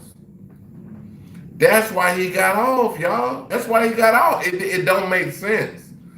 I'm a killer nigga. I'm gonna tell nigga, hey man, I'm gonna give you a card to go kill this nigga. You okay? Go kill this man. You kill this man, and I tell you, hey man, okay, so take the car and bring it and park it at the house right across the street from my house. That makes no sense, bro. That's why Hernandez Govan is free right now. That they were testing. And that might be the reason why David is free right now. He might have had nothing to do with this. He might. It's a difference between might now and right now. For blood, there's something called luminol, which can light up a floor. On CSI. Yeah. That they spray it and it, allows them to see if there are traces of blood, even if it's been cleaned up. So they were looking, on floors. They were looking in drains to see if there were any traces of blood. We don't know what the results of the search were, but it's significant because the Tesla that contained her body in the trunk was parked nearby. And so it seems like their working theory is she might have been dismembered in the house and then placed in that car and parked, a block and a half away. So this is another thing. Y'all don't think if she was killed in this house, just think about the whole scenario. She is killed in this house. Y'all don't think that the police done went to this house and tried to get evidence? And which I think I've heard that they did go to the house to get some evidence. They brought some stuff out. The man is still not arrested. So what the fuck is going on, bro? Right, and we should say that the police have not named a suspect yet. The police have not named a person of interest yet, but that doesn't mean they don't have one. They got a search warrant, which means they clearly were able to show a judge that there was probable cause to believe a crime was committed. But the police have been playing this really close to the vest. One of Celeste's neighbors said her family was allowing her to run off with David when she was as young as 13. She even began financially dependent on him. And of course, So they're saying a witness saying that basically the family was just like I said with the whole Aaliyah thing. The family is like, well, he paying us. She wanna run away, so I guess let's get paid for her being with this dude instead of her running away, and we don't get nothing. This is all this shit hypothetical, bro. Allegedly, I'm just saying. I'm putting thoughts out there in the universe. didn't mind at all because all he had to do was give them a couple thousands and they'll let him have their 13-year-old daughter in his house for as long as he wanted. And in case you're doubting this, there are messages between him and Celeste in which she was telling him that her parents were annoying, to which he replied, "Don't worry, I'll fix it." He knew a little PayPal transfer was going to make them back off. And apparently he was giving them up to $10,000 a week. We may not have evidence that Celeste's family knew about her relationship with David and allowed it. And it's crazy. Okay, so this is crazy because it's like, if he giving them $10,000 a week, I don't know many people that make $10,000 in a 3-month or 4-month period. I don't know a lot, you know what I'm saying? I got rich friends that do that, but I'm talking about just the average Joe Schmo. Comment from 2024 is getting a lot of attention. So someone in Celeste's community commented on a post saying, "I live in Lake Elsinore, 5 to 10 minutes away. There was so much more going on. Her family knew he was with her since she was 11. They didn't care. All they cared for was the money given to them." She said, unfortunately, she was reported missing in 2024, but they all knew where she was. Even her friends extorted David with money so they wouldn't say where she was staying. I think the mom should be held responsible too for allowing a child to move in with a boyfriend at that age. There's a lot more than what's being said here in Elsinore. All her friends are. If the mom let her daughter go with this guy at the age of 13, that's horrible. That's horrible. That's despicable, bro. Like, I mean, All I can say is I got 2 daughters, and I ain't gonna let my 20-year-old daughter go goddamn do that type. Come on now, dog. Real, man. Come on, man. Talking about it because she was in communication with them. So sad. She said she would sneak out at age 11 even though her neighborhood is horrible, but her parents saw that he had money and became more dependent and would let her leave the house at 13 even though he was 18. She said her mother sold her for $10K a week and he paid so that he wouldn't be seen as a... Which does add up with their Discord messages of her complaining about her parents and him saying, "Don't worry, I'll fix it." And the other crazy thing is that people found this comment on one of David's videos back in 2024 where someone named Robin River said he's waiting on the cops to get David for messing with minors. This is long before many of us knew about him and Celeste would be around 13 at that time. Since then, his account has blown up and people are waiting. Bro, what is this dude? I didn't even know this dude that, man. He ain't been beat up or nothing yet. Like, the tour canceled, right? So he can't be. What's up? Where he at? The tour canceled. Nobody know what this dude at. This dude ain't said nothing. Police say he cooperated. Well, if he was cooperating, I don't even think he was ever cooperating. Because if you're cooperating, you don't need a warrant to search my house. I would just give y'all permission to search my house if I'm cooperating. Now, if I'm not cooperating, now you got to go get the warrant because I'm not letting y'all search my house. See what I'm saying? So I don't even think he was cooperating. But yeah, the parents, get them too, lock him up, lock them up. I'm telling you, man, it's all one bit. Man, lo and behold, listen. And I hate to say it, but at the same time, it could be true. I ain't gonna lie. At the time, when they reported her missing or whatever, this, that, and the third, they knew who she was because they was still receiving the money. So they were still getting the money. So y'all knew she was at. So basically, what Buddha saying that the dude said is, shit, the family was getting paid for her to be able to stay with David. So,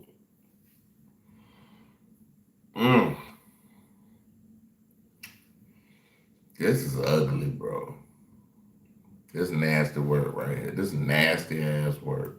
Why they made the report? I guess one of them payments stopped or something, or he didn't pay on time or something. So then that's when they called the police or filed a missing report or whatever. But at the same time, I think that the mother probably already knew she was dead too. Damn. I hope that ain't true. I hope the mama ain't know she was dead and they ain't called the police. I hope not. I just hope not.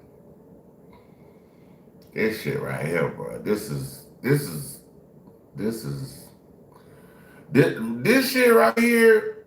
I see why some people are like, they don't want to have children. Because this right here is this over the top, bro. And just tried to play her role in it, to play her part too. Hey, a word to the wise, y'all. If y'all know y'all can't take care of no child, don't have none. If you can't have the right provisions to protect your child, feed your child, educate your child, and rear your child in the right direction, please, bro, just don't have no kids. Don't have no fucking kids, man. Just get you a goddamn Cabbage Patch doll or some shit like that, and or this my baby, just do that. Or get you a fucking dog.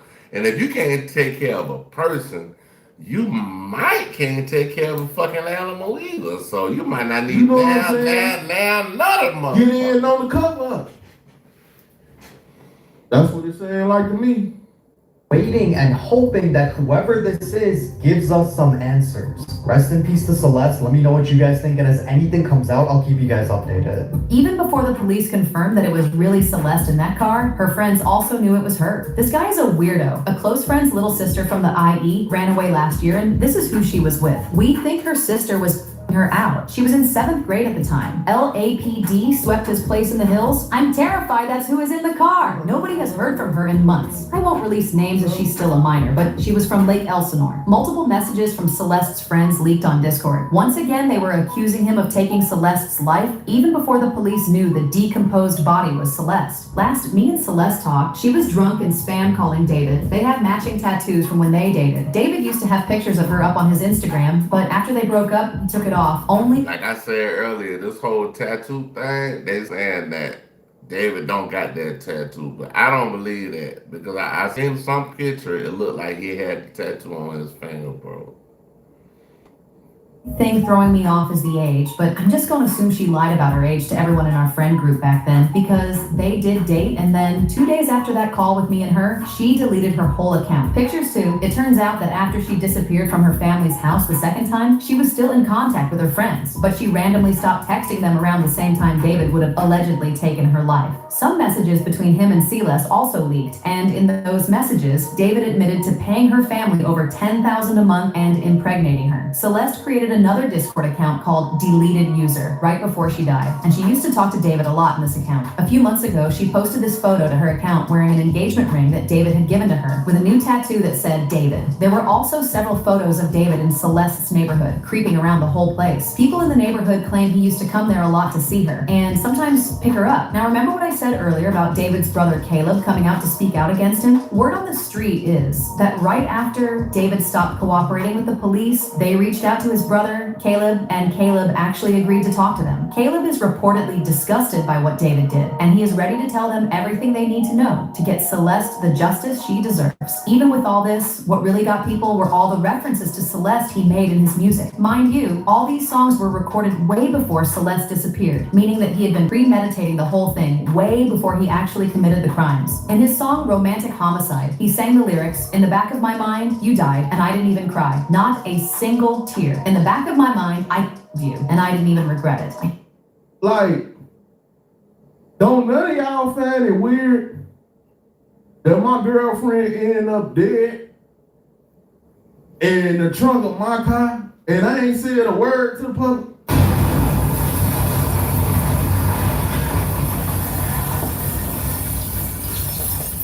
But you not under arrest yet. Nobody made you the suspect. But wouldn't you want to show some remorse for your girlfriend? Or you don't want to speak on it because you know she was underage? But we got all the proof that you was with her. Man, it's wild, bro. I can't believe I said it. This case keeps on getting weirder and darker. So David, the singer who had a 15-year-old girl found dead in his car, supposedly was bringing caskets to his recent concert. Take a look at this video. This girl looks like she was filming it on July 30th. You can clearly see caskets, and I guess the idea of this was for people to write notes to the dead. If you have no idea what I'm talking about, just watch my recent videos on this and it'll catch you up. But also, the girl who died, her name was Celeste Hernandez, and her birthday was on September 7th. If you look at the date, Romantic Homicide, one of his songs that talks about literally killing someone, it was released on September 7th, 3 years ago, and this is straight from YouTube. Now, if we go to his TikTok, his last post was on September 7th, and it talked about him releasing a new album, and these look like text messages, the photos he posted maybe, but there's also 15 of them, and she turned 15 on September 7th. Speaking of his TikTok, a lot of his reposts are pretty scary. I mean, it's just toxic relationship stuff. They're memes, but now they carry a different meaning. If you're wondering how old David is, he is 20 and the girl is 15. And in this chat, you can see some Epstein jokes being made, and then she says this. He trained you. That's controversial. Damn, son. It's controversial Damn, son. Really good. And that's the crazy part. She's on a live with him right now. And she said, you know what else is controversial? A grown man having inappropriate relationships with children. That's what she said. Damn, son. It's been a good one. Clearly, the age difference, not good, and he didn't care because in one of his songs he says, I don't care about the law when I'm with you because I be breaking it all the time. But it's true, an old song. So he said, I don't care about the law when I'm with you in the song because, man, come on, bro. Like, this shit here, bro. Bro, this shit is ridiculous, bro. I don't know what the fuck is going on right now. How can a girl be found dead? Like, bro, if they found somebody dead in my car right now, I'm going straight to fucking jail, bro. I don't give a damn, man, bro. This shit, bro, come on, bro. That he had previously released on SoundCloud titled Celeste also resurfaced. And as you can guess, the song was about. You got a song named Celeste after the girl that's found dead in your car. Your number one hit is Romantic Homicide.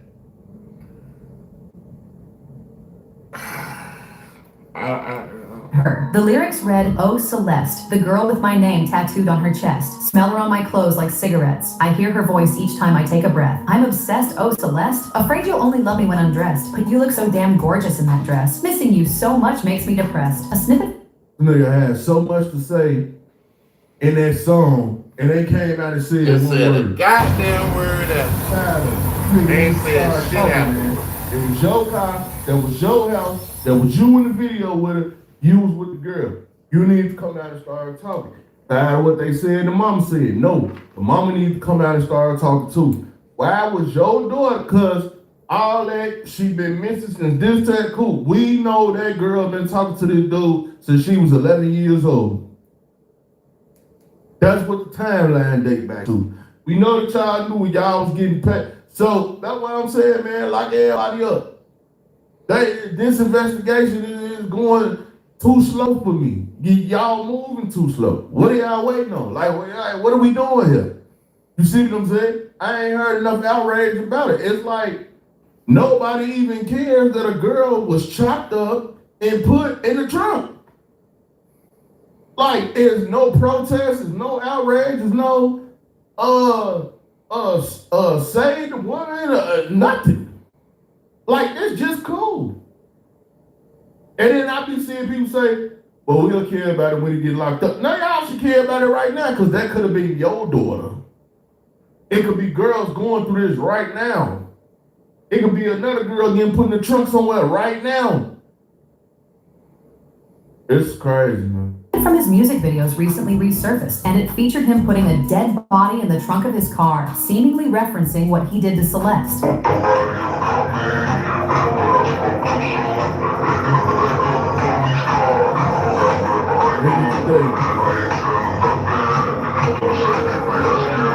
And if y'all don't know, this dude said he would rather look at something gory than looking at something that would turn him on. We'll say that. That's weird. That's spooky. That's some crazy shit.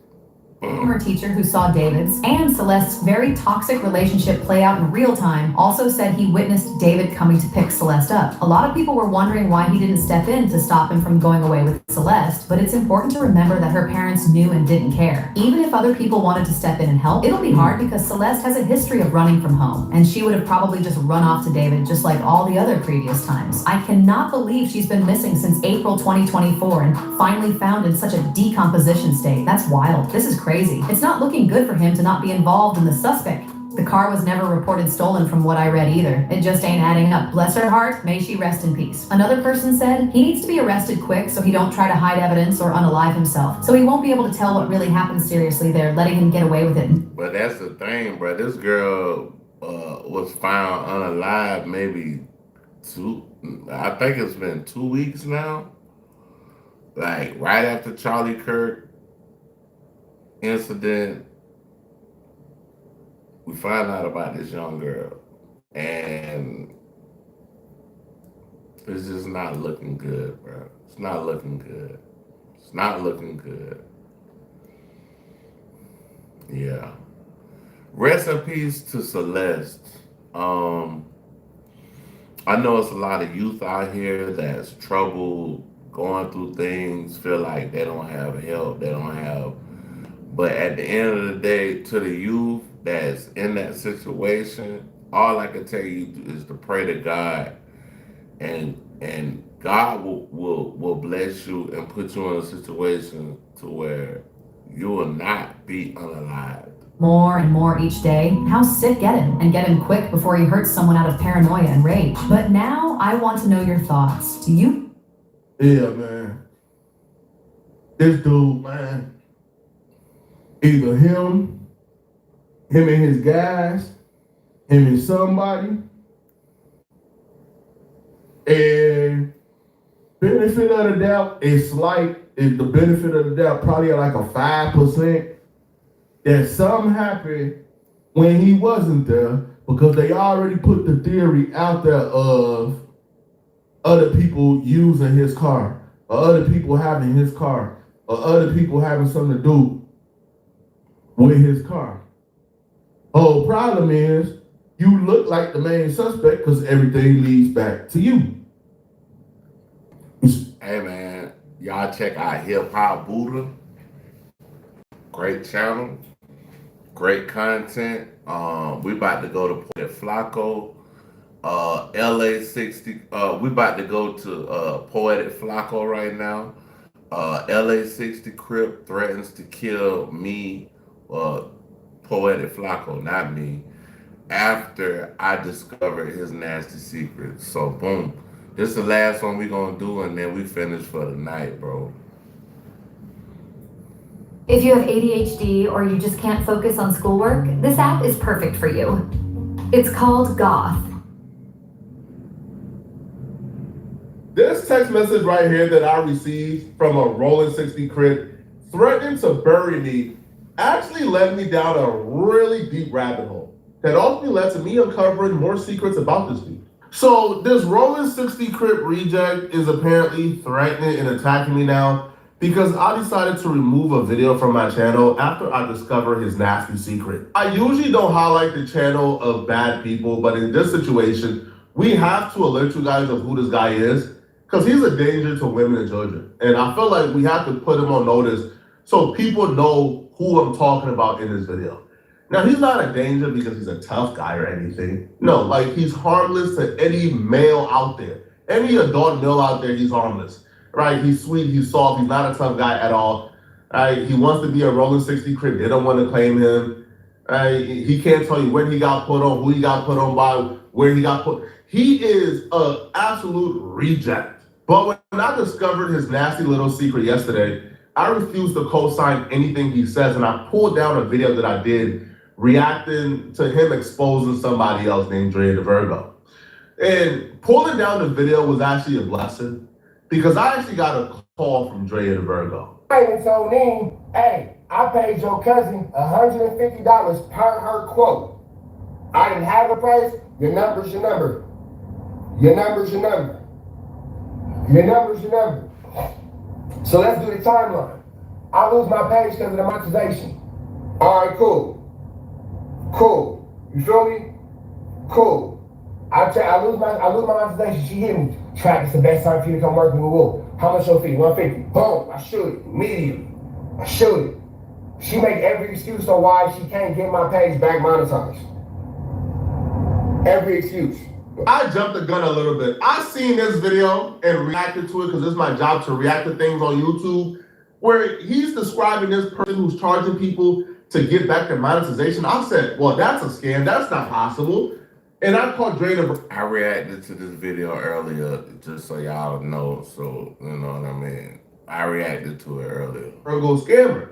Not knowing that this entire video he made with his quote-unquote receipts and proof, it was all doctored. It was all fake. He was lying about everything. So I removed the video and I was going to leave it there. And then he decided he was going to threaten me because I decided I'm going to delete a video off of my page because you were untrustworthy. You see, he lied on Dre the Virgo. Dre the Virgo is not a scammer. Dre the Virgo never told him, hey, I will get back your monetization within a week. No. So when he paid Dre the Virgo $150, that was for Bro, you got nothing to lose right now. You need someone to help you on YouTube, to manage your YouTube channel, because you don't know what you're doing. So she took over, and one of the things she probably was gonna help him in the next, like I told y'all, if you lose a YouTube channel because not lose a channel, but if they demonetize the channel where you can't make money off of it, my thing was start another YouTube channel, the channel that you was demonetized on, funnel them to the next channel. But we're gonna listen to what Poetic Flacco got to say. Did with that $150, she bought him his domain and she created a website for him, again, from her own hands, from scratch, for him to be able to monetize in other ways, such as his merch line and sell other things, since he was no longer monetized on YouTube, right? Now, after the appeal was rejected, she went through all of his videos, deleted the again, this is time, it takes hours, people. She went through all of his videos, deleted the videos that she believes would trigger YouTube guidelines, and after 90 days, he was able to get back his monetization because of Drea the Virgo. And she did other things for him, such as editing, posting, clipping. He was so happy with the services that he gave her another $150 and then another $50. He was not unhappy with the service at all. He only began to attack Drea the Virgo once he began to shoot his shot, text her suggestive things, trying to flirt with her, and she would shut it down. So then he created this imaginary tale that she was talking to Whack 100 and that she betrayed other people, even though not knowing what her and Whack 100 talked about, or even having confirmation that she talked to Whack 100. This is him attempting to victimize yet another innocent woman because she rejected his advances and she refused to allow him to control her life. So he's going out of his way to tell lies on her for no reason. See, when I talked to Drea, again, I was pretty hard on Drea. I demanded a lot of evidence and a lot of proof. I asked her to provide certain things, and she provided everything I asked for. She provided her credentials. She actually went to school for this. She's actually certified in SEO. Drea the Virgo also has a lot of successful clients. She has a lot of big YouTubers under her that she had a hand in their success. The track record is there. Everything on her end checks out. Like I told y'all, the first time I ever heard of Drea the Virgo was through Showface. I fuck with Showface. Showface my dog. I done, you know what I'm saying? I talked to Showface. I know Showface. Well, I know him through YouTube. We converse back and forth, you know what I'm saying, frequently. And that's the first person I heard talk about Drea the Virgo. Scammer. And because I believe in Drea the Virgo, I believe in her services, I'm putting up $1,500 of my own money. Drea don't know this shit, but I want to pay for 3 of my subscribers. If you're watching this video, the first 3 people to DM Drea the Virgo and meet her requirement to be one of her clients, I will pay $1,500 for your first month of your service. So $500 for each person, right, will go into Drea pockets because I feel responsible for even spreading or helping victimize her by believing anything this nasty creature had to say. So if you have a YouTube channel or you want to grow on YouTube and you want to be under Drea's clientele, DM her at Drea the Virgo on Instagram, DreaThVirgo, the Virgo on Instagram. Tell her you want to be a client. Tell her that Flacco sent you, and I will cover all the expenses for your first month up to $500. I'll do it for 3 person, $1,500. Because I truly believe Drea the Virgo is changing lives, and I think she can change your life too. And for all my YouTubers out there who is monetized, is making money, and you just want to go to the next level, DM her as well. I don't think she would charge you. I feel like there will probably be some type of partnership or agreement here where, you know, some type of percentage coming out, but it's worth it. She does great work, and she has a lot of successful people under her. What is he doing? Yo, aren't you using your bed? Don't you get a king size? I do, but bro, I don't even need 2 more. Did I not show you my new chair? Look at this, bro. I got a footrest, eyes away. I can use it.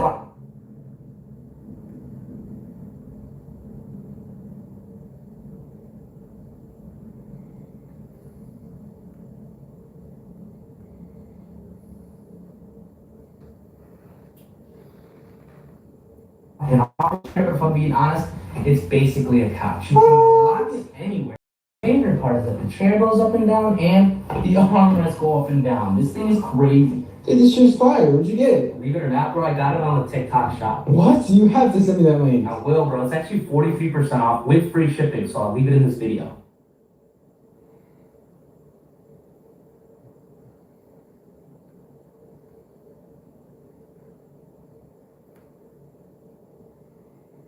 Under her. What he tried to do to Dre the Virgo isn't new. He tries to victimize every woman in his life. But Dre the Virgo had a strong support system that wouldn't let it happen. See, what he did to Drea isn't new because he has done it to other women in his past, such as the woman on my screen called Araya. See, Araya is actually Rich Trapper's baby mama. And she exposed him for being a monster. When he can't mentally victimize you, he goes to trying to be physical. And he was physical and he tormented Araya for years until she had enough and decided to leave. And when she left, she documented everything she went through at the hands of and it's sick. On November 3rd, shit, yeah, I'm still alive, man. I'm still alive. Just in here chilling, man. Mango. What up? You must have went to sleep, Mango. You talking I was on live 5 hours. I wasn't on live no damn 5 hours. Maybe 2 or 3, but not 5. In 2018, Rich Trapper was arrested for family aggravated assault, family violence. This isn't a domestic violence situation where they just come and there's some type of bruises. No. Felony aggravated assault. Rich Trapper beat up a woman so bad that she was unrecognizable. Face disfigured, beaten to a pulp. There's no excuse. I don't care what you think that woman did. For you to beat a woman so bad that you disfigured her, they had to charge you with a felony. And then there were other charges that stem from this as well.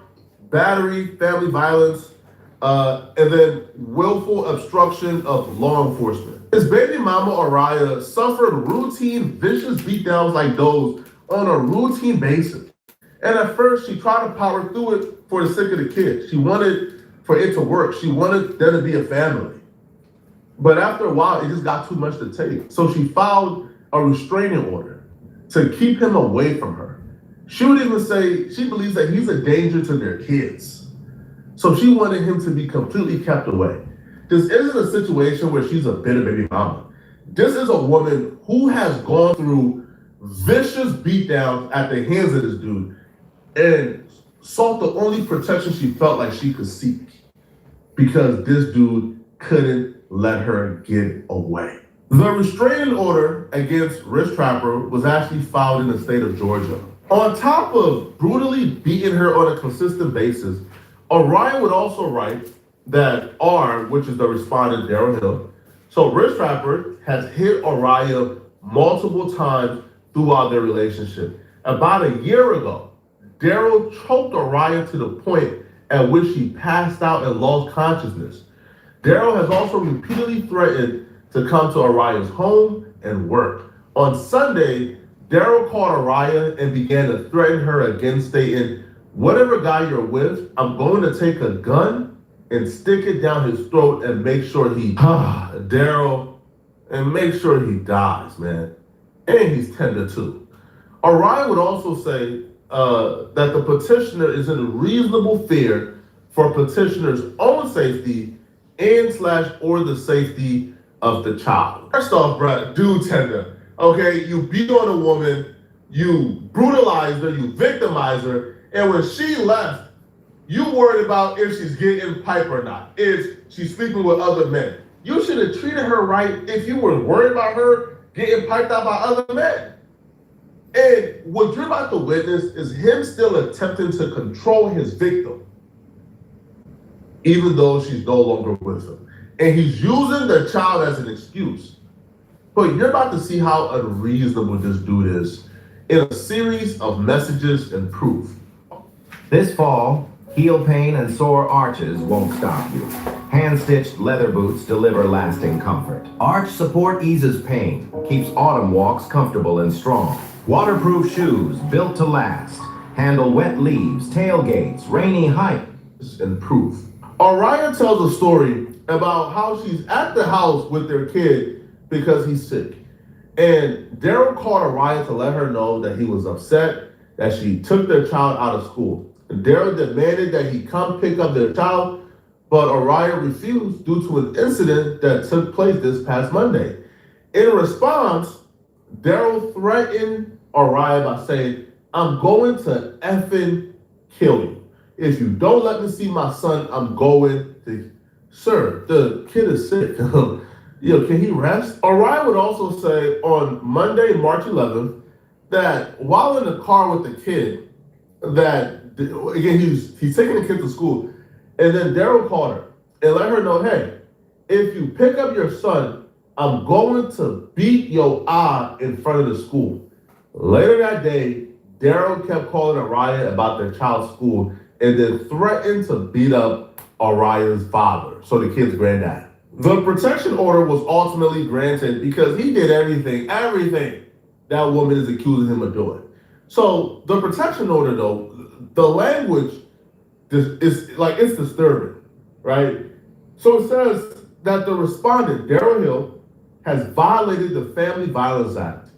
Committing family violence has placed the petitioner in reasonable fear for petitioner's safety and represents a credible threat to the physical safety of petitioner and or petitioner's children. They're saying because Daryl has a record of whooping this woman, there's reasonable fear here for her to fear the lives of herself and her children. Daryl is hereby enjoined and restrained from doing or attempting to do, threatening to do any act of injury, maltreating, molesting, following, harassing, harming, or abusing the petitioner and or the children in any manner. Daryl is not to interfere with petitioner's travel, transportation, or communication. Respondents shall not follow, place under surveillance, or contact the petitioner at any place of the petitioner for the purpose of harassing and intimidating the petitioner. Even though the court has ordered him to stop harassing this woman, him actually stopping will be too easy. Him actually having a great co-parenting relationship with this woman would be too easy. Daryl still attempted to make this woman's life a living hell. But because he now knows that she's willing to stick up for herself and go to court, he's now texting her threats from a text now number, from a text app number, so it can't be typed. So basically, this dude that supposedly was supposed to be exposing Drea the Virgo is some bullshit. So the video I did earlier, y'all, I didn't say nothing negative about her. I was just reacting on the video, and basically Drea the Virgo has been vindicated. We could say that. Vindicated. He sends her a text saying, "Last warning, do it again and you will lose the little bit you have left. Watch your effing mouth, bitch. Try me, I'll make your life miserable." She wrote, "Who is this? Who's texting her from his number that she don't recognize?" And he responded back, "Say you what you have again, I effing dare you, huh? Say you what you have again, I effing dare you." So he's threatening her in illiteracy. It don't even make sense, but he's sending her threats. The reason why I know... So yeah, this is crazy. Y'all check out Poetic Flacco, man. This is my last one I'm gonna do. I keep saying this is the last one I'm gonna do. We going on I Am Coach Colin. I'm trying to read all this shit. It's small. But I Am Coach Colin. Official story falling apart as far as Charlie, and we started with Charlie. If y'all don't know, we was basically tapped out of a lot of our live. Like I had to do about It's about my 4th live on this, or maybe 5th. And we about to do this right here. So last one. I'm talking about last call for alcohol, everybody. Let's get into it. Coach Colin here. We got some weirdness going on. Y'all check out Coach Colin. It's not to disrespect the whole situation, but this video is from Coach Colin, C-O-L-I-N, Colin. There's some weirdness going on with the whole Charlie Kirk passing, the way that he passed, the story that they've given us, and the things that are arising bit by bit. And it's not just wild personalities on X that are noticing this. Joe Rogan's noticing it as well. And he brings up a bunch of very good points when it comes to the weirdness around this thing. Now, I made a video just to look. This whole thing, bro, with the CK on the live is, bro, this is, bro, this right here, bro, this is like, I don't know, bro. Like, I don't know how to even put this shit, bro. Like, everything is not basically aligning with what they're actually telling us as far as this man losing his life. It's a lot of inconsistencies. It's a lot of kerfuffles. It's a lot of debacles in the story. And we just gonna keep going down the rabbit hole. We're gonna listen to Mr. Colin.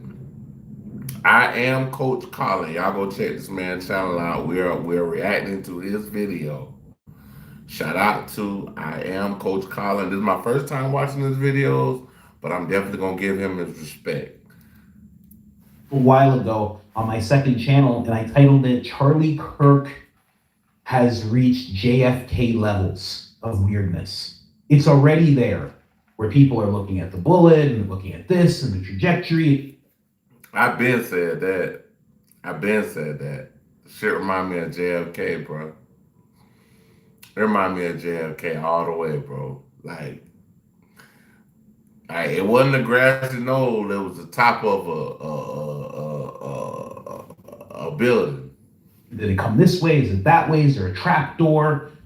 You know, who is this Tyler Robinson kid? They're looking at all things. And I'm going to show you some footage that people haven't been, it's impossible to see with all the commotion. But people have slowed it down and they're starting to show that there's some oddness around the people as they are converging on Charlie when he's in that dire situation, that tragic situation. So I'm going to be showing you guys that, and I'm going to show you Joe Rogan talking about the weirdness, because again, he makes some very good points. So let's play the Rogan clip first, and then let's get into the weirdness surrounding Charlie Kirk.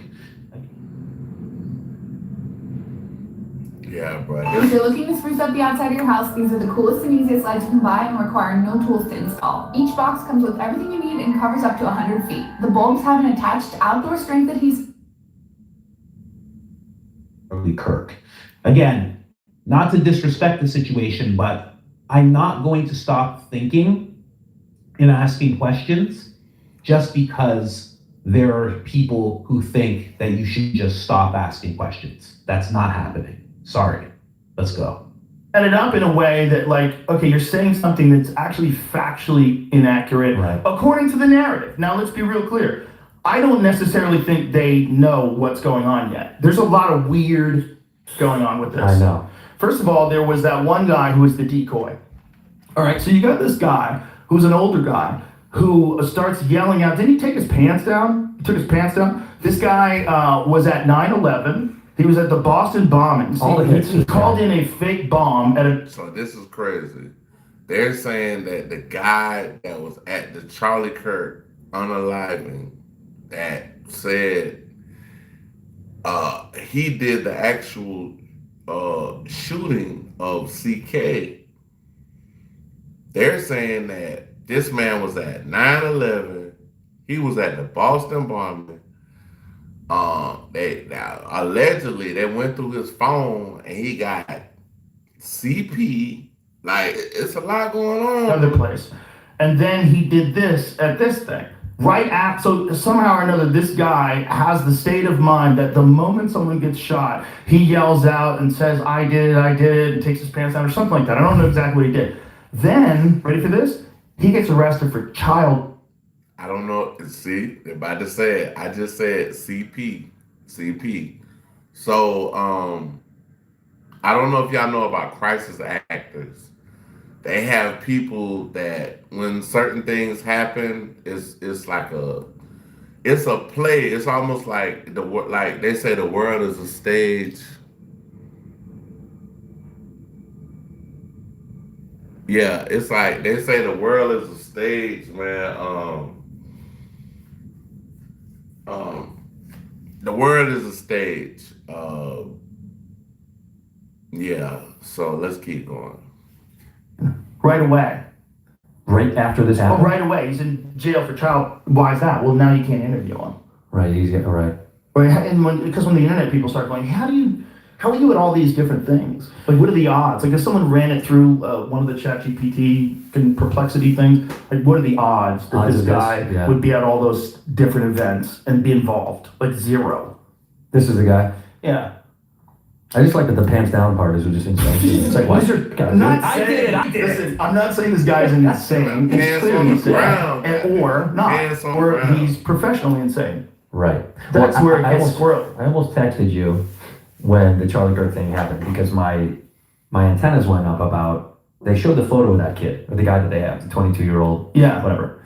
And I was almost going to be like, dude, do you think he's got the capability to do that? Yeah, well, listen, there are people that look like that have the capability. And it makes sense that it is people that look like that have the capability, but did he have the capability? That's what we're trying to get down to. We're trying to surmise at the end of the day, like, is this person able to pull this off and get away? And the things that are surrounding the whole situation, as far as the gun, it was found fully assembled. Like it just doesn't make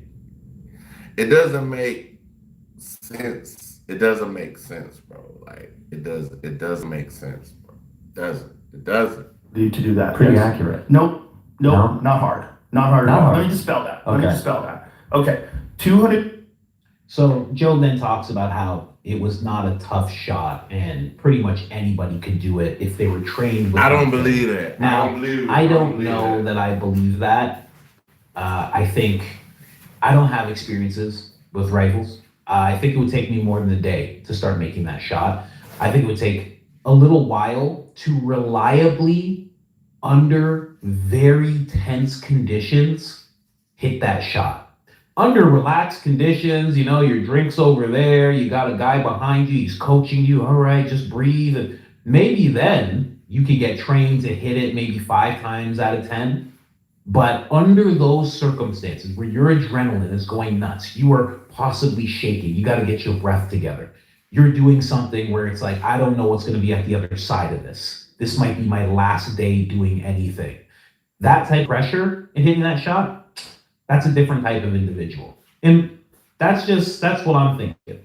Now, on to what Joe was saying before, and I'm going to drop another clip here. But to what Joe was saying before about that guy that just popped up.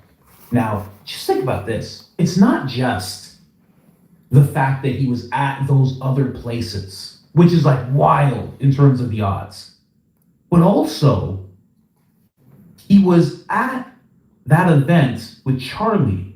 Okay, it's not, again, he was at all those other events. It's like, okay, that's astronomical. He's at all those events, those terrible events, and then he's at Charlie's event. That's wild. But then what are the odds that he's there the day that shots ring out? Charlie's done a lot of events. There's a lot of events that this guy could have been at. He's there the day that shots ring out. And he is the one who decides to say, it was me. And then he admits he did it. That sound like that sound like a full setup. A full setup to me, bro. That's what it sound like. It sound like it's a full setup. A full setup, bro. Like that what it sound like. If I sound like a full setup.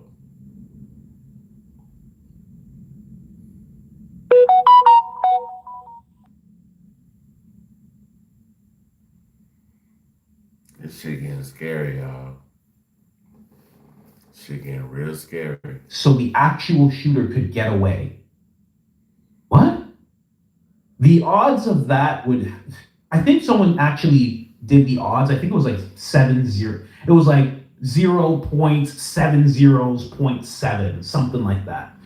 It's too wild. It's too wild. So the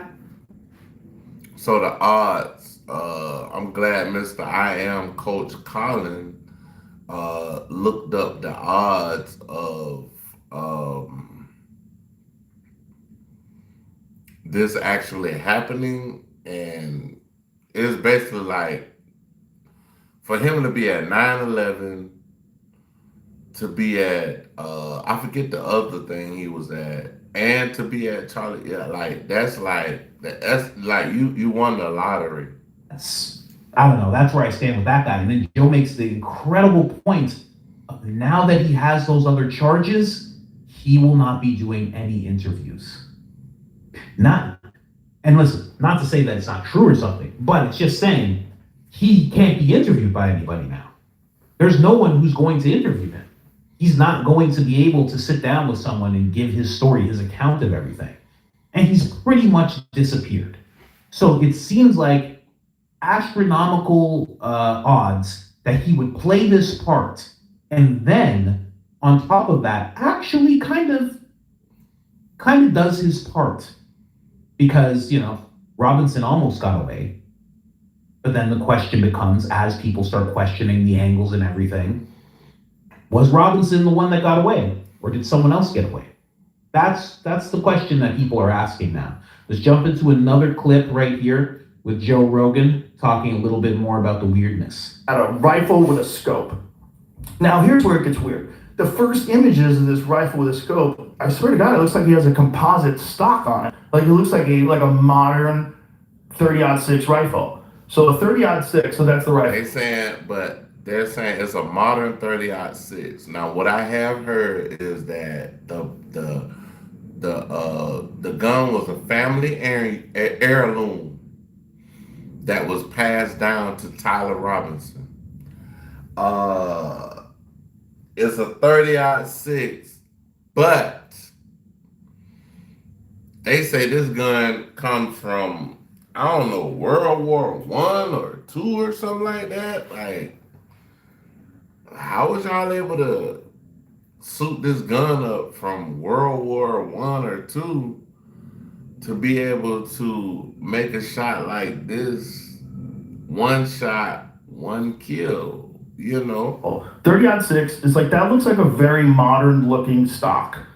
I mean, it might not be. It might be just a bad resolution. They say it was, but they say it was reconstructed. They say it was rebuilt, but it's the actual gun. Another thing we talked about earlier, if he did make this shot and he did was supposed to be the shooter with this gun, there somebody came in my live and was saying if he made this shot and his eye is on the actual scope and he's taking the actual shot, the recoil, they saying the recoil would have blacked his eye because the gun would have came back and bop like that right there. And it might be wood. It's hard to tell. But if you showed me that and you said, hey, this is my cousin's rifle, is this any good? I'd be like, Looks like a standard bolt action rifle, looked like a sophisticated modern scope on it, sure. Now apparently, the narrative is that this is his grandfather's rifle from World War I. Okay, so y'all know I'm telling the truth. The gun came from World War One, bruh. Come on, bruh. Let's just be real, bro. Let's be real. Let's cut the bullshit. We're gonna cut all the bullshit. This gun come from World War One. You reconstruct it. If anything, if the gun came from his grandfather and was from World War One, why would you do any kind of reconstruction on? You would want to leave the gun like it is, because the gun actually is worth more in the state that it was when it was in World War One than if you took the gun and reconstructed it and did more things to it. You see what I'm saying? So it doesn't make sense as far as that aspect of it. One and doesn't have a serial code. Okay. Interesting. Okay. Why? Wait. Why are you using such an old gun? Like, that's kind of crazy. Like, is it possible that an old gun can be that accurate? If you have a gunsmith and they work, yeah, it's totally possible. You have a really good gunsmith and he sets. If you're like a nostalgic person, you like driving an old car, you bring it to a mechanic, they can redo the brakes. Sure. So if you had a good gunsmith and he took a look at that and the action was true and the bore is good, yeah, you could conceivably shoot with a gun for hundreds of years, right? Guns don't necessarily go bad. Right, they don't expire. Right, and especially because all this stuff, like the trigger and the action and all that different stuff is replaceable. So you just it's compartmentalized. It's components. That's the other thing. They said that he took it apart and then put it back together again. Shut the fuck up, bruh. Shut the fuck up, bruh. Shut the fuck up, nigga. He. Come on, bro. He had the gun together on the roof, shot the man, got off the roof. He seen the man get off the roof and climb down. Nothing was popping out of his bag. He didn't pull the gun down. And even when he's walking, we don't see nothing protruding from the book bag. So that means that even if you unassemble this gun, it's not gonna be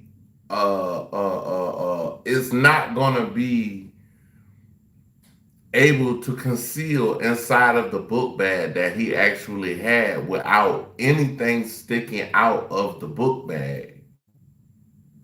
Do you know how much time it would take to do that? But then on top of that, he took the gun apart, put it in his book bag. Then when he got off the roof, he took the gun, put it back together, and left it in the woods. How much sense does that don't even make sense? If I got away with the crime and I took the gun apart, let's just say hypothetically, Tyler Robinson took the gun apart on the roof. Okay, boom. You took the gun apart on the roof. Okay, cool. You took the gun apart on the roof. Why would you put it back together and leave it in the woods? That makes no sense at all. That it really don't, bro. Like y'all gotta. You were highly skilled to disassemble it. Disassemble a rifle so you can get it in a backpack. And by the way, not gonna fit.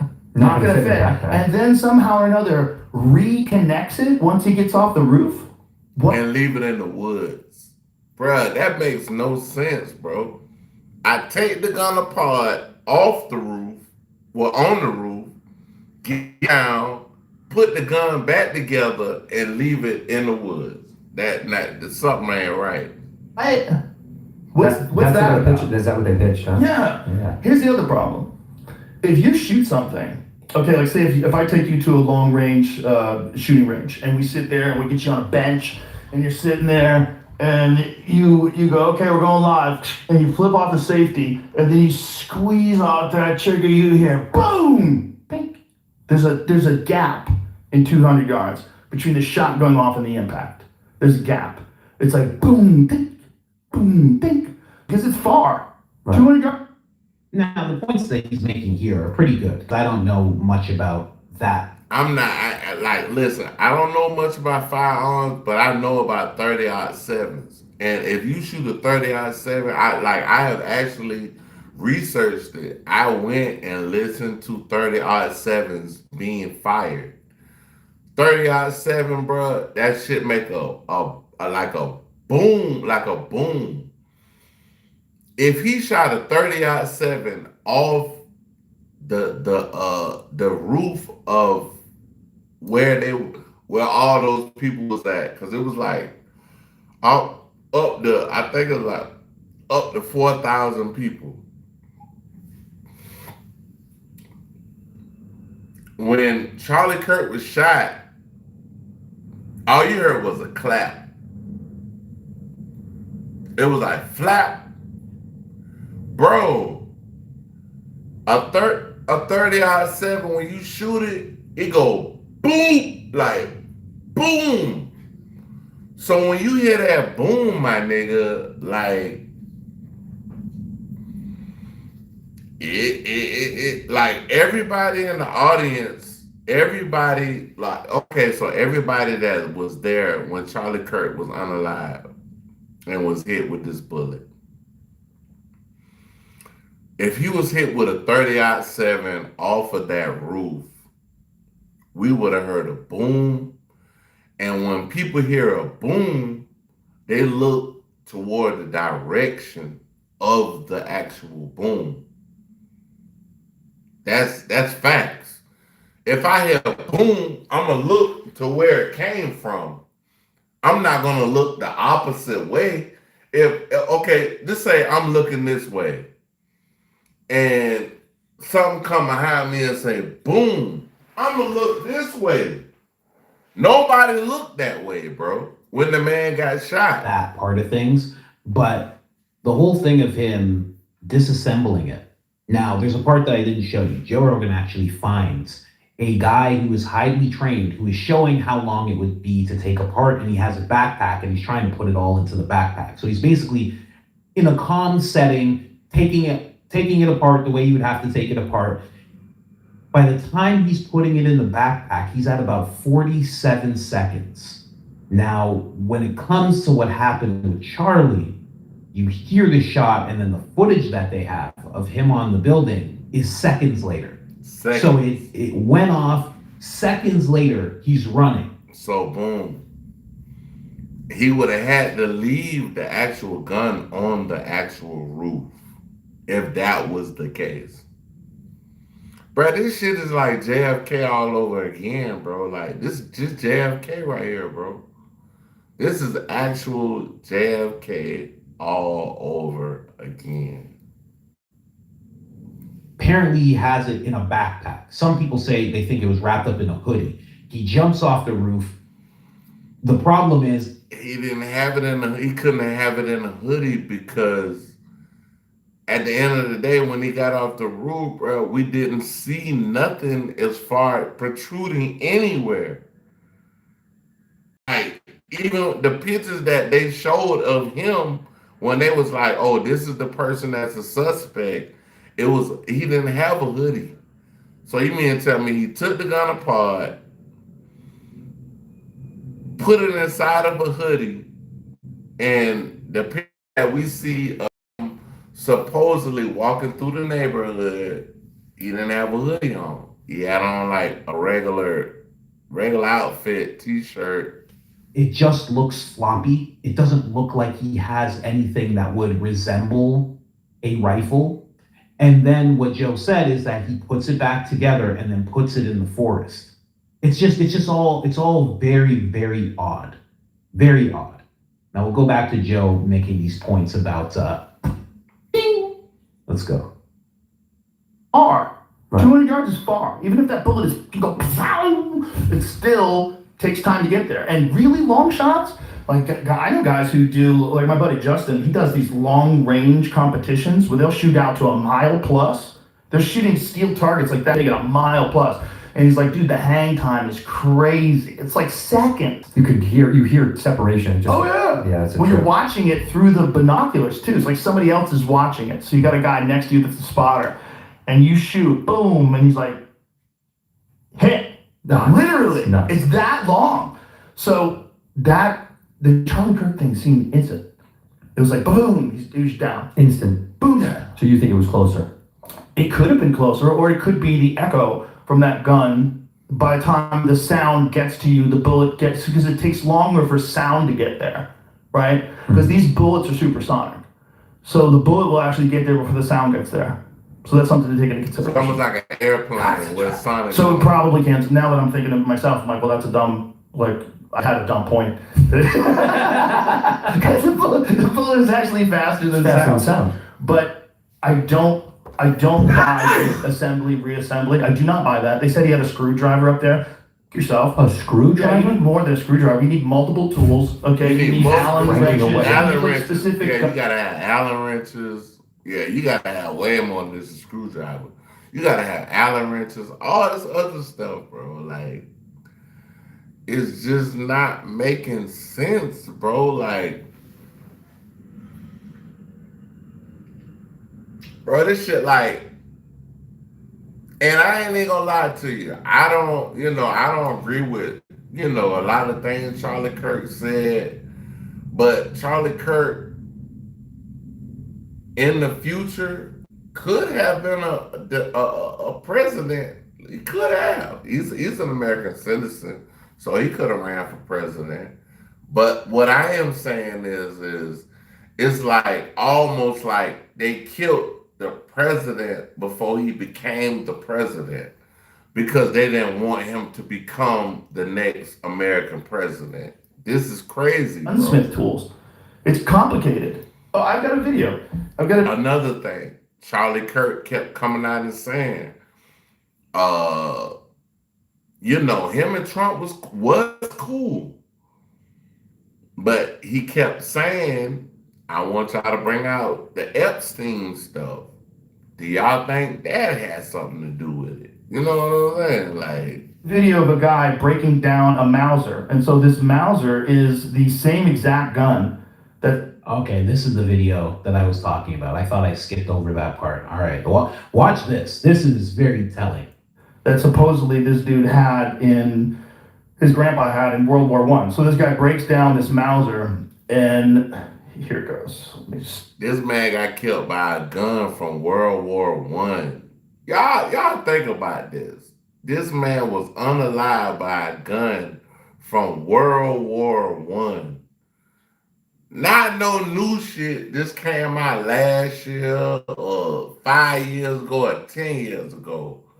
We talking about I don't even remember when World War I started. What's the fastest amount of time you could do that? Many seconds. This guy's very good. Very good. So this guy who's doing it is clearly got military experience or gun experience. I don't remember, but we'll see when we watch the video. But this guy knows what he's doing. And it would take me a lot longer than it took him. And that kid, it would take him forever. Unless this kid has secretly been training like John Wick for the past 6 months. So watch this guy break this down. Why are we called Northern Tool and Equipment and not Northern Tool and Tomfoolery? Unlike the big box stores, you get the heavy-duty stuff you want without the lightweight stuff you don't. Northern Tool and Equipment. Get serious. Stop.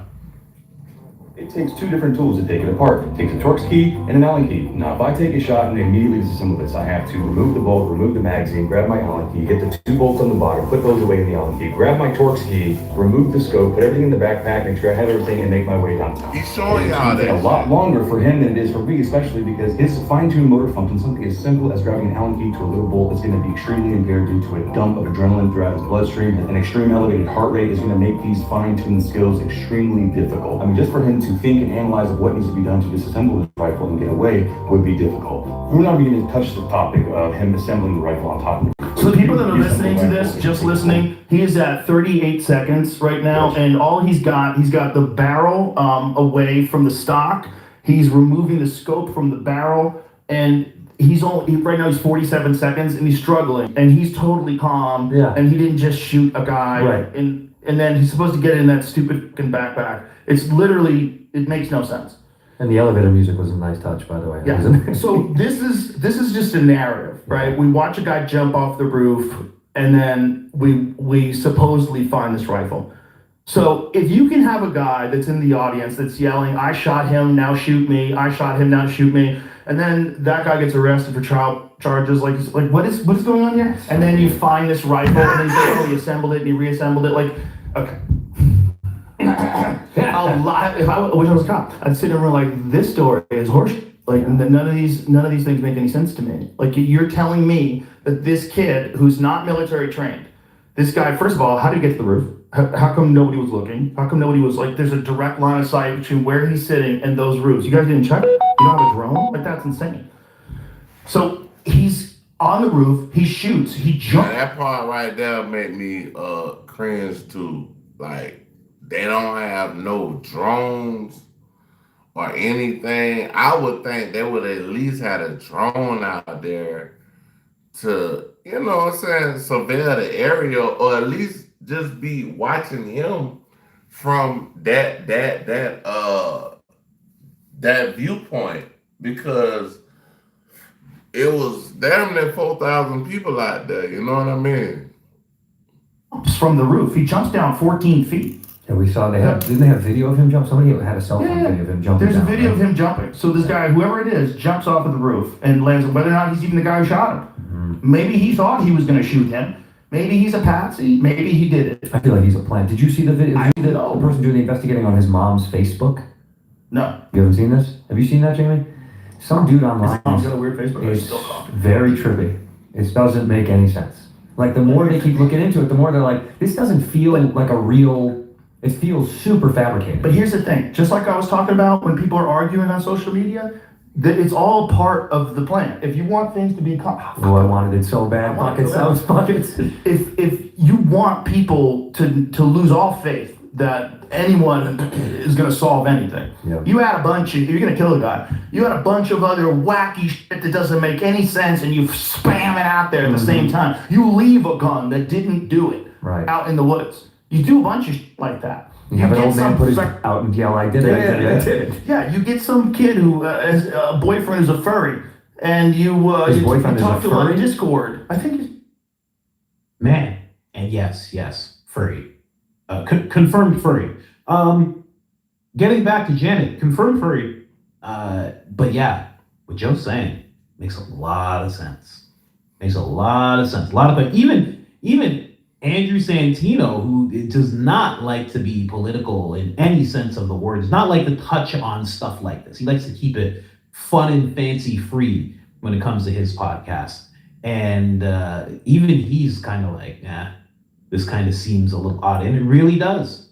But the last point that Joe made is that that's what you would do. You would put out a bunch of stuff, because the pouring of stuff. If you were on X, if you have an X profile, then you know what I'm talking about. That terribleness happened to Charlie. So many people were caught up in the emotion of it, so distraught from it, and this wave of theories came within 48 hours. Within 48 hours, it was, who's the kid? Found the kid. Is he left or right? They figured that part out. Dad's turning them in. All of that stuff's happening. Who's the dad? This, that. And then as soon as people understood who he was, they were like, what else? And all the theories started pouring in. You know, there's that one place, I think it's in the Middle East. I think it's near the Middle East. Or is it in the Middle East? A lot of people think that country had something to do with it. I think it's called, I think the country's called Philadelphia. You guys know what I'm talking about? You know what I mean? There's some people who think Philadelphia did it. Well, there's some things that point to Philadelphia being the culprits here. But there's other things. There's just so many people who disagree. I don't know about the Philadelphia part. Y'all might have to check out I Am Coach Colin to go to his latter videos, like his older videos, to figure out about this Philadelphia. I don't know about the Philadelphia thing. With what Charlie had to say and couldn't debate him and would take it to a terrible place. There's just so many. So it's not just that it's Philadelphia right away, but it's definitely not off the table, right? Although Philadelphia, the leader of Philadelphia came through pretty quick and he's like, we didn't do this. Everybody's like, whoa, whoa. What part of X was this guy in that right away he was like, just so everybody knows we had nothing to do with this? Huh? What? You okay? What's going on here? I don't know, man. It all seems weird. I hope does this not show, as long as it doesn't show something happening to Charlie. Okay. I'm going to show you guys this. This was one of the weird things that came up.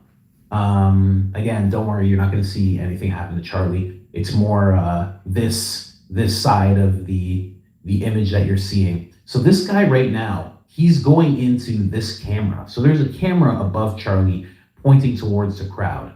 Or maybe even downward towards Charlie, but more than likely towards the crowd to get that view of everything. And this guy... We said that earlier. If somebody was unalive or if you had a shooter, why would you go in the direct position of where he was at? If you know there's a shooter right now and you got enough wherewithal to go and take the camera down. Like, bro, if somebody got shot like if I got shot right here, it was a camera at my picture right there. That's my picture. That's my picture right there. And I had a camera on top of it. If somebody shot me right here, right now, why would I go seconds after or a minute or whatever so after I got shot? Why would I go and take the camera down when I know that, bro, somebody's shooting this way? I'm not taking no motherfucking camera down. The fuck wrong with you? I'm not taking no goddamn camera down, bro. Fuck y'all think y'all playing with out here? Guy took the camera down and took the footage from the camera right away. Now, I'm going to show it to you, and then I'm going to give you an explanation as to what happened, okay? So, let's go. I had to wait 6 months to get my hands on this thing. This is the weighted Highland cow, and this thing was sold out for 6 months. She made me want to get the little damn thing.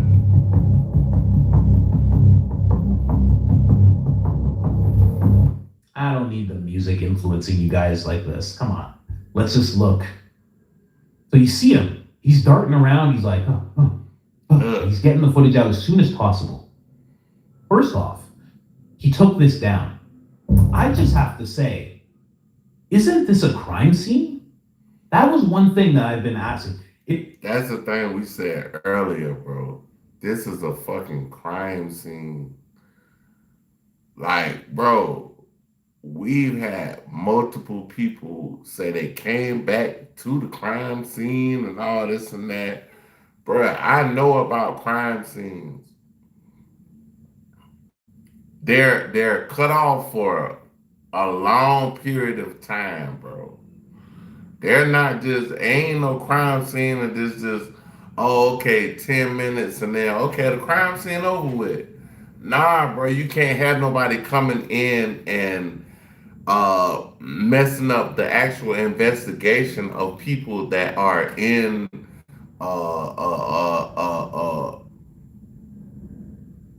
harm's way. And then you just gonna be like, oh, okay, we're just gonna walk through and walk over the body and all that. Nah, that shit don't work like that, bro. If something is happening, you're supposed to not touch anything, right? If anything, you stand there and you make sure nobody tampers with anything. That's the first thing to do. In actuality, if you mess with a crime scene, that's an actual crime. It's called tampering of evidence. These guys took that. Even the police have to be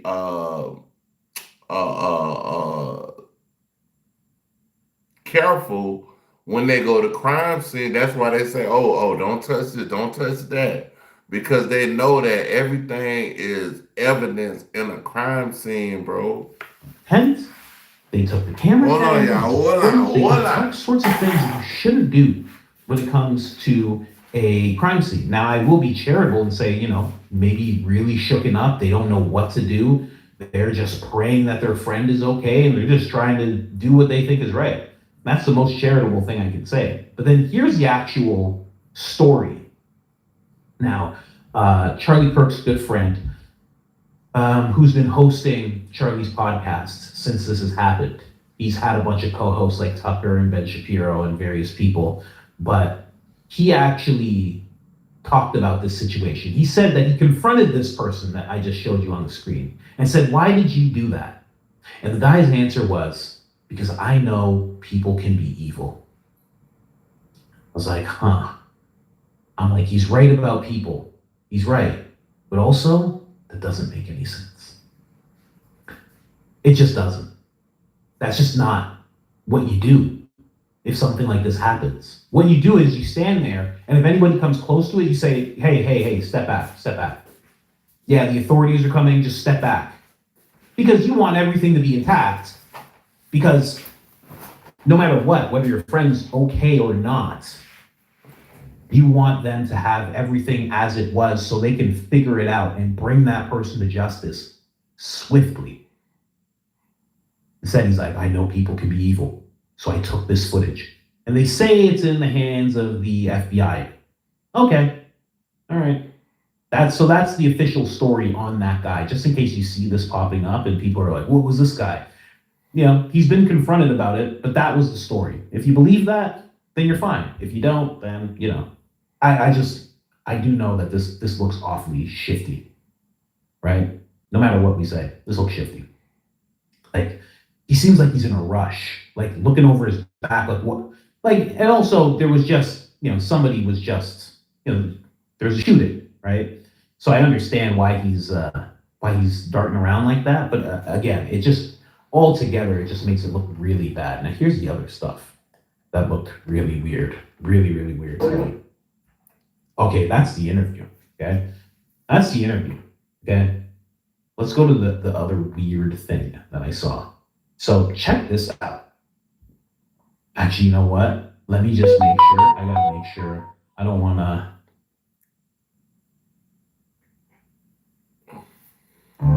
With YouTube Premium, watch ad-free, offline, and in the background.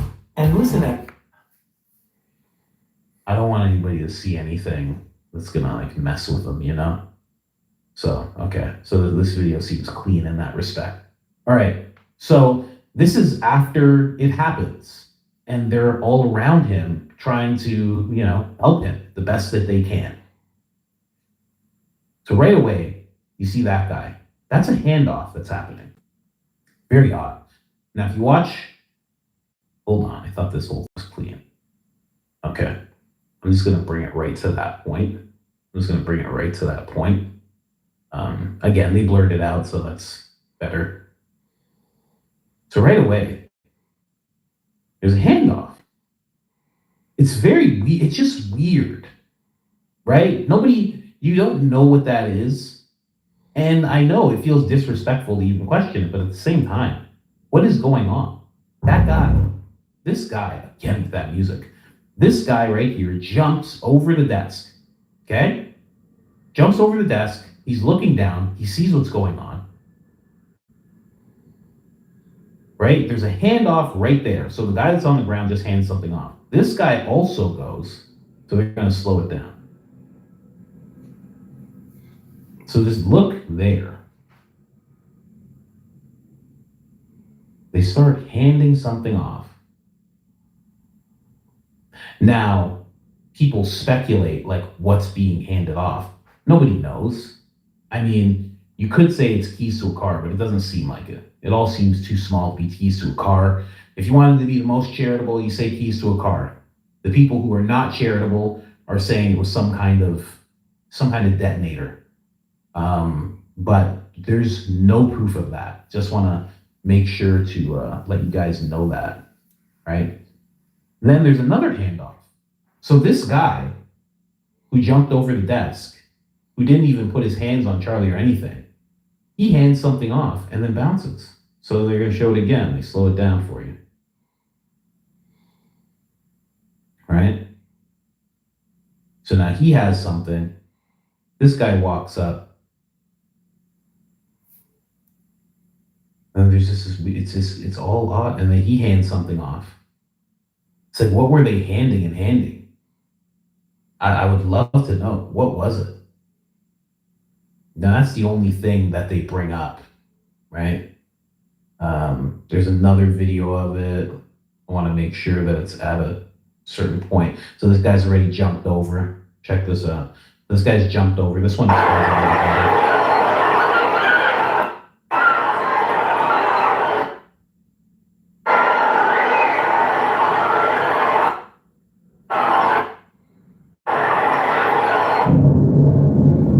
He definitely put something in his pocket when he jumped over that desk.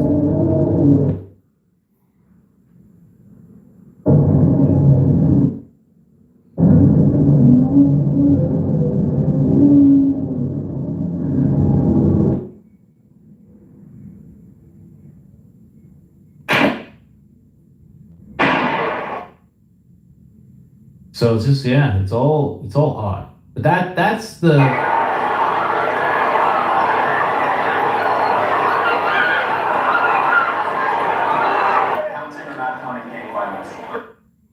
weirdness. Then they say, watch carefully what he does. I don't want to hear that thing crack off again. So he turns around.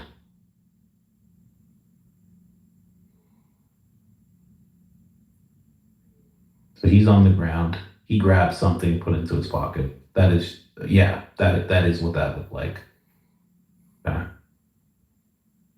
It's just weird. It's all very odd. You see all these odd things going on around us. And again, like I said, it's JFK level. Because I'm not gonna be like, oh, I ain't gonna lie, y'all. What I am Coach Collins saying is definitely true. This is JFK type mystery. We don't know what happened. They got a lone shooter. We don't know what's going on. They saying this dude was turned down by his father, and they saying that the actual suspect has not said he actually did the crime. So basically, they turned somebody in that didn't acknowledge his crime. Like, that is crazy. know when I just showed you something. I don't know. It's just that these little things are going to be analyzed for years. For years. And there's going to be people who say, man, it like for years. He ain't lying. This shit gonna be analyzed like the JFK shooting. Like, they thought somebody was in the car and did this to JFK or did this to JFK. Like, yeah, this right here is gonna be one of the mysteries. This might be a mystery down there like Tupac, Biggie, JFK, Malcolm X. Like, we don't know. Like, we didn't even have footage of Malcolm X when he passed away.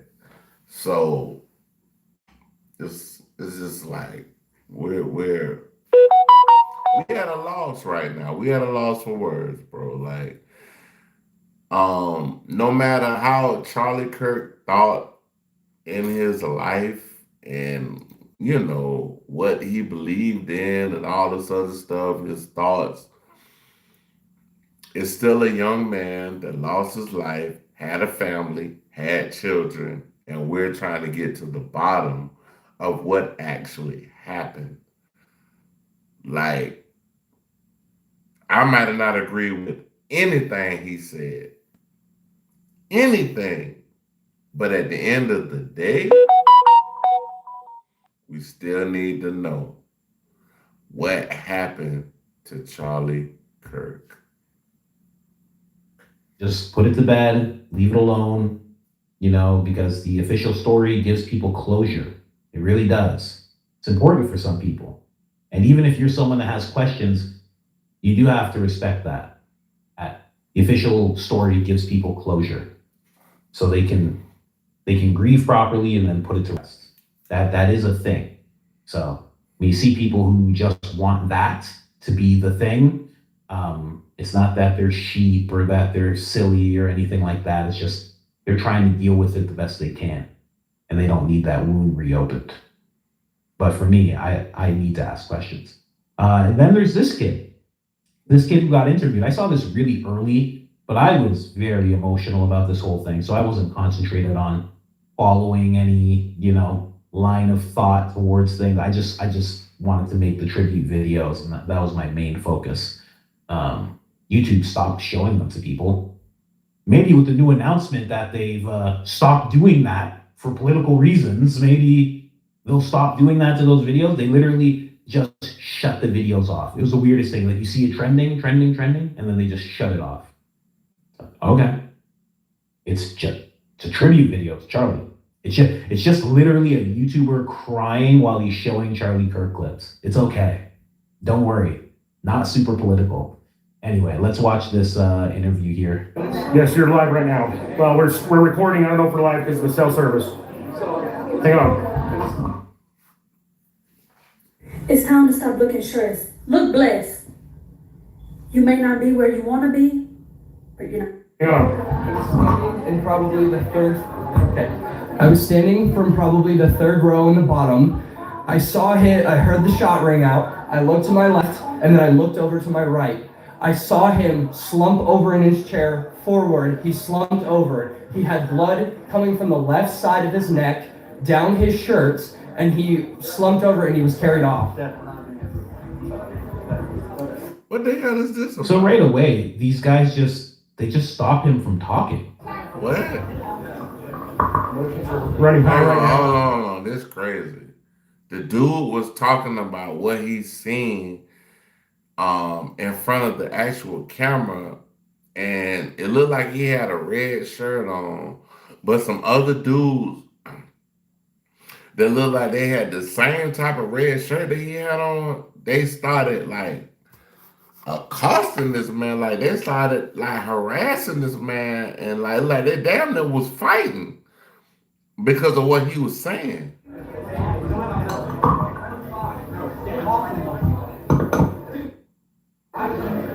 He's saying, "Get off of me, get off of me." Literally just trying to say what happened. And they were like, no, not happening. People now want to know who these people were. Who the fuck was and that? why, like, obviously they're part of Turning Point, they have the clothing on and everything. But why did they think that they could stop this guy from telling what he saw?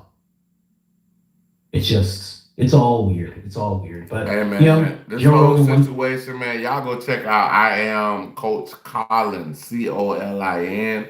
Y'all go check him out. We just reacted. That's the last video we reacted to. I just want to say, hey man, I appreciate y'all for kicking on me in the Karma Cafe.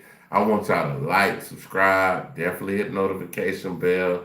We'll be back soon with more content. I might be back with some shorts and things of that nature, but we're trying to get to the bottom of this CK thing. So, hey man, I appreciate y'all.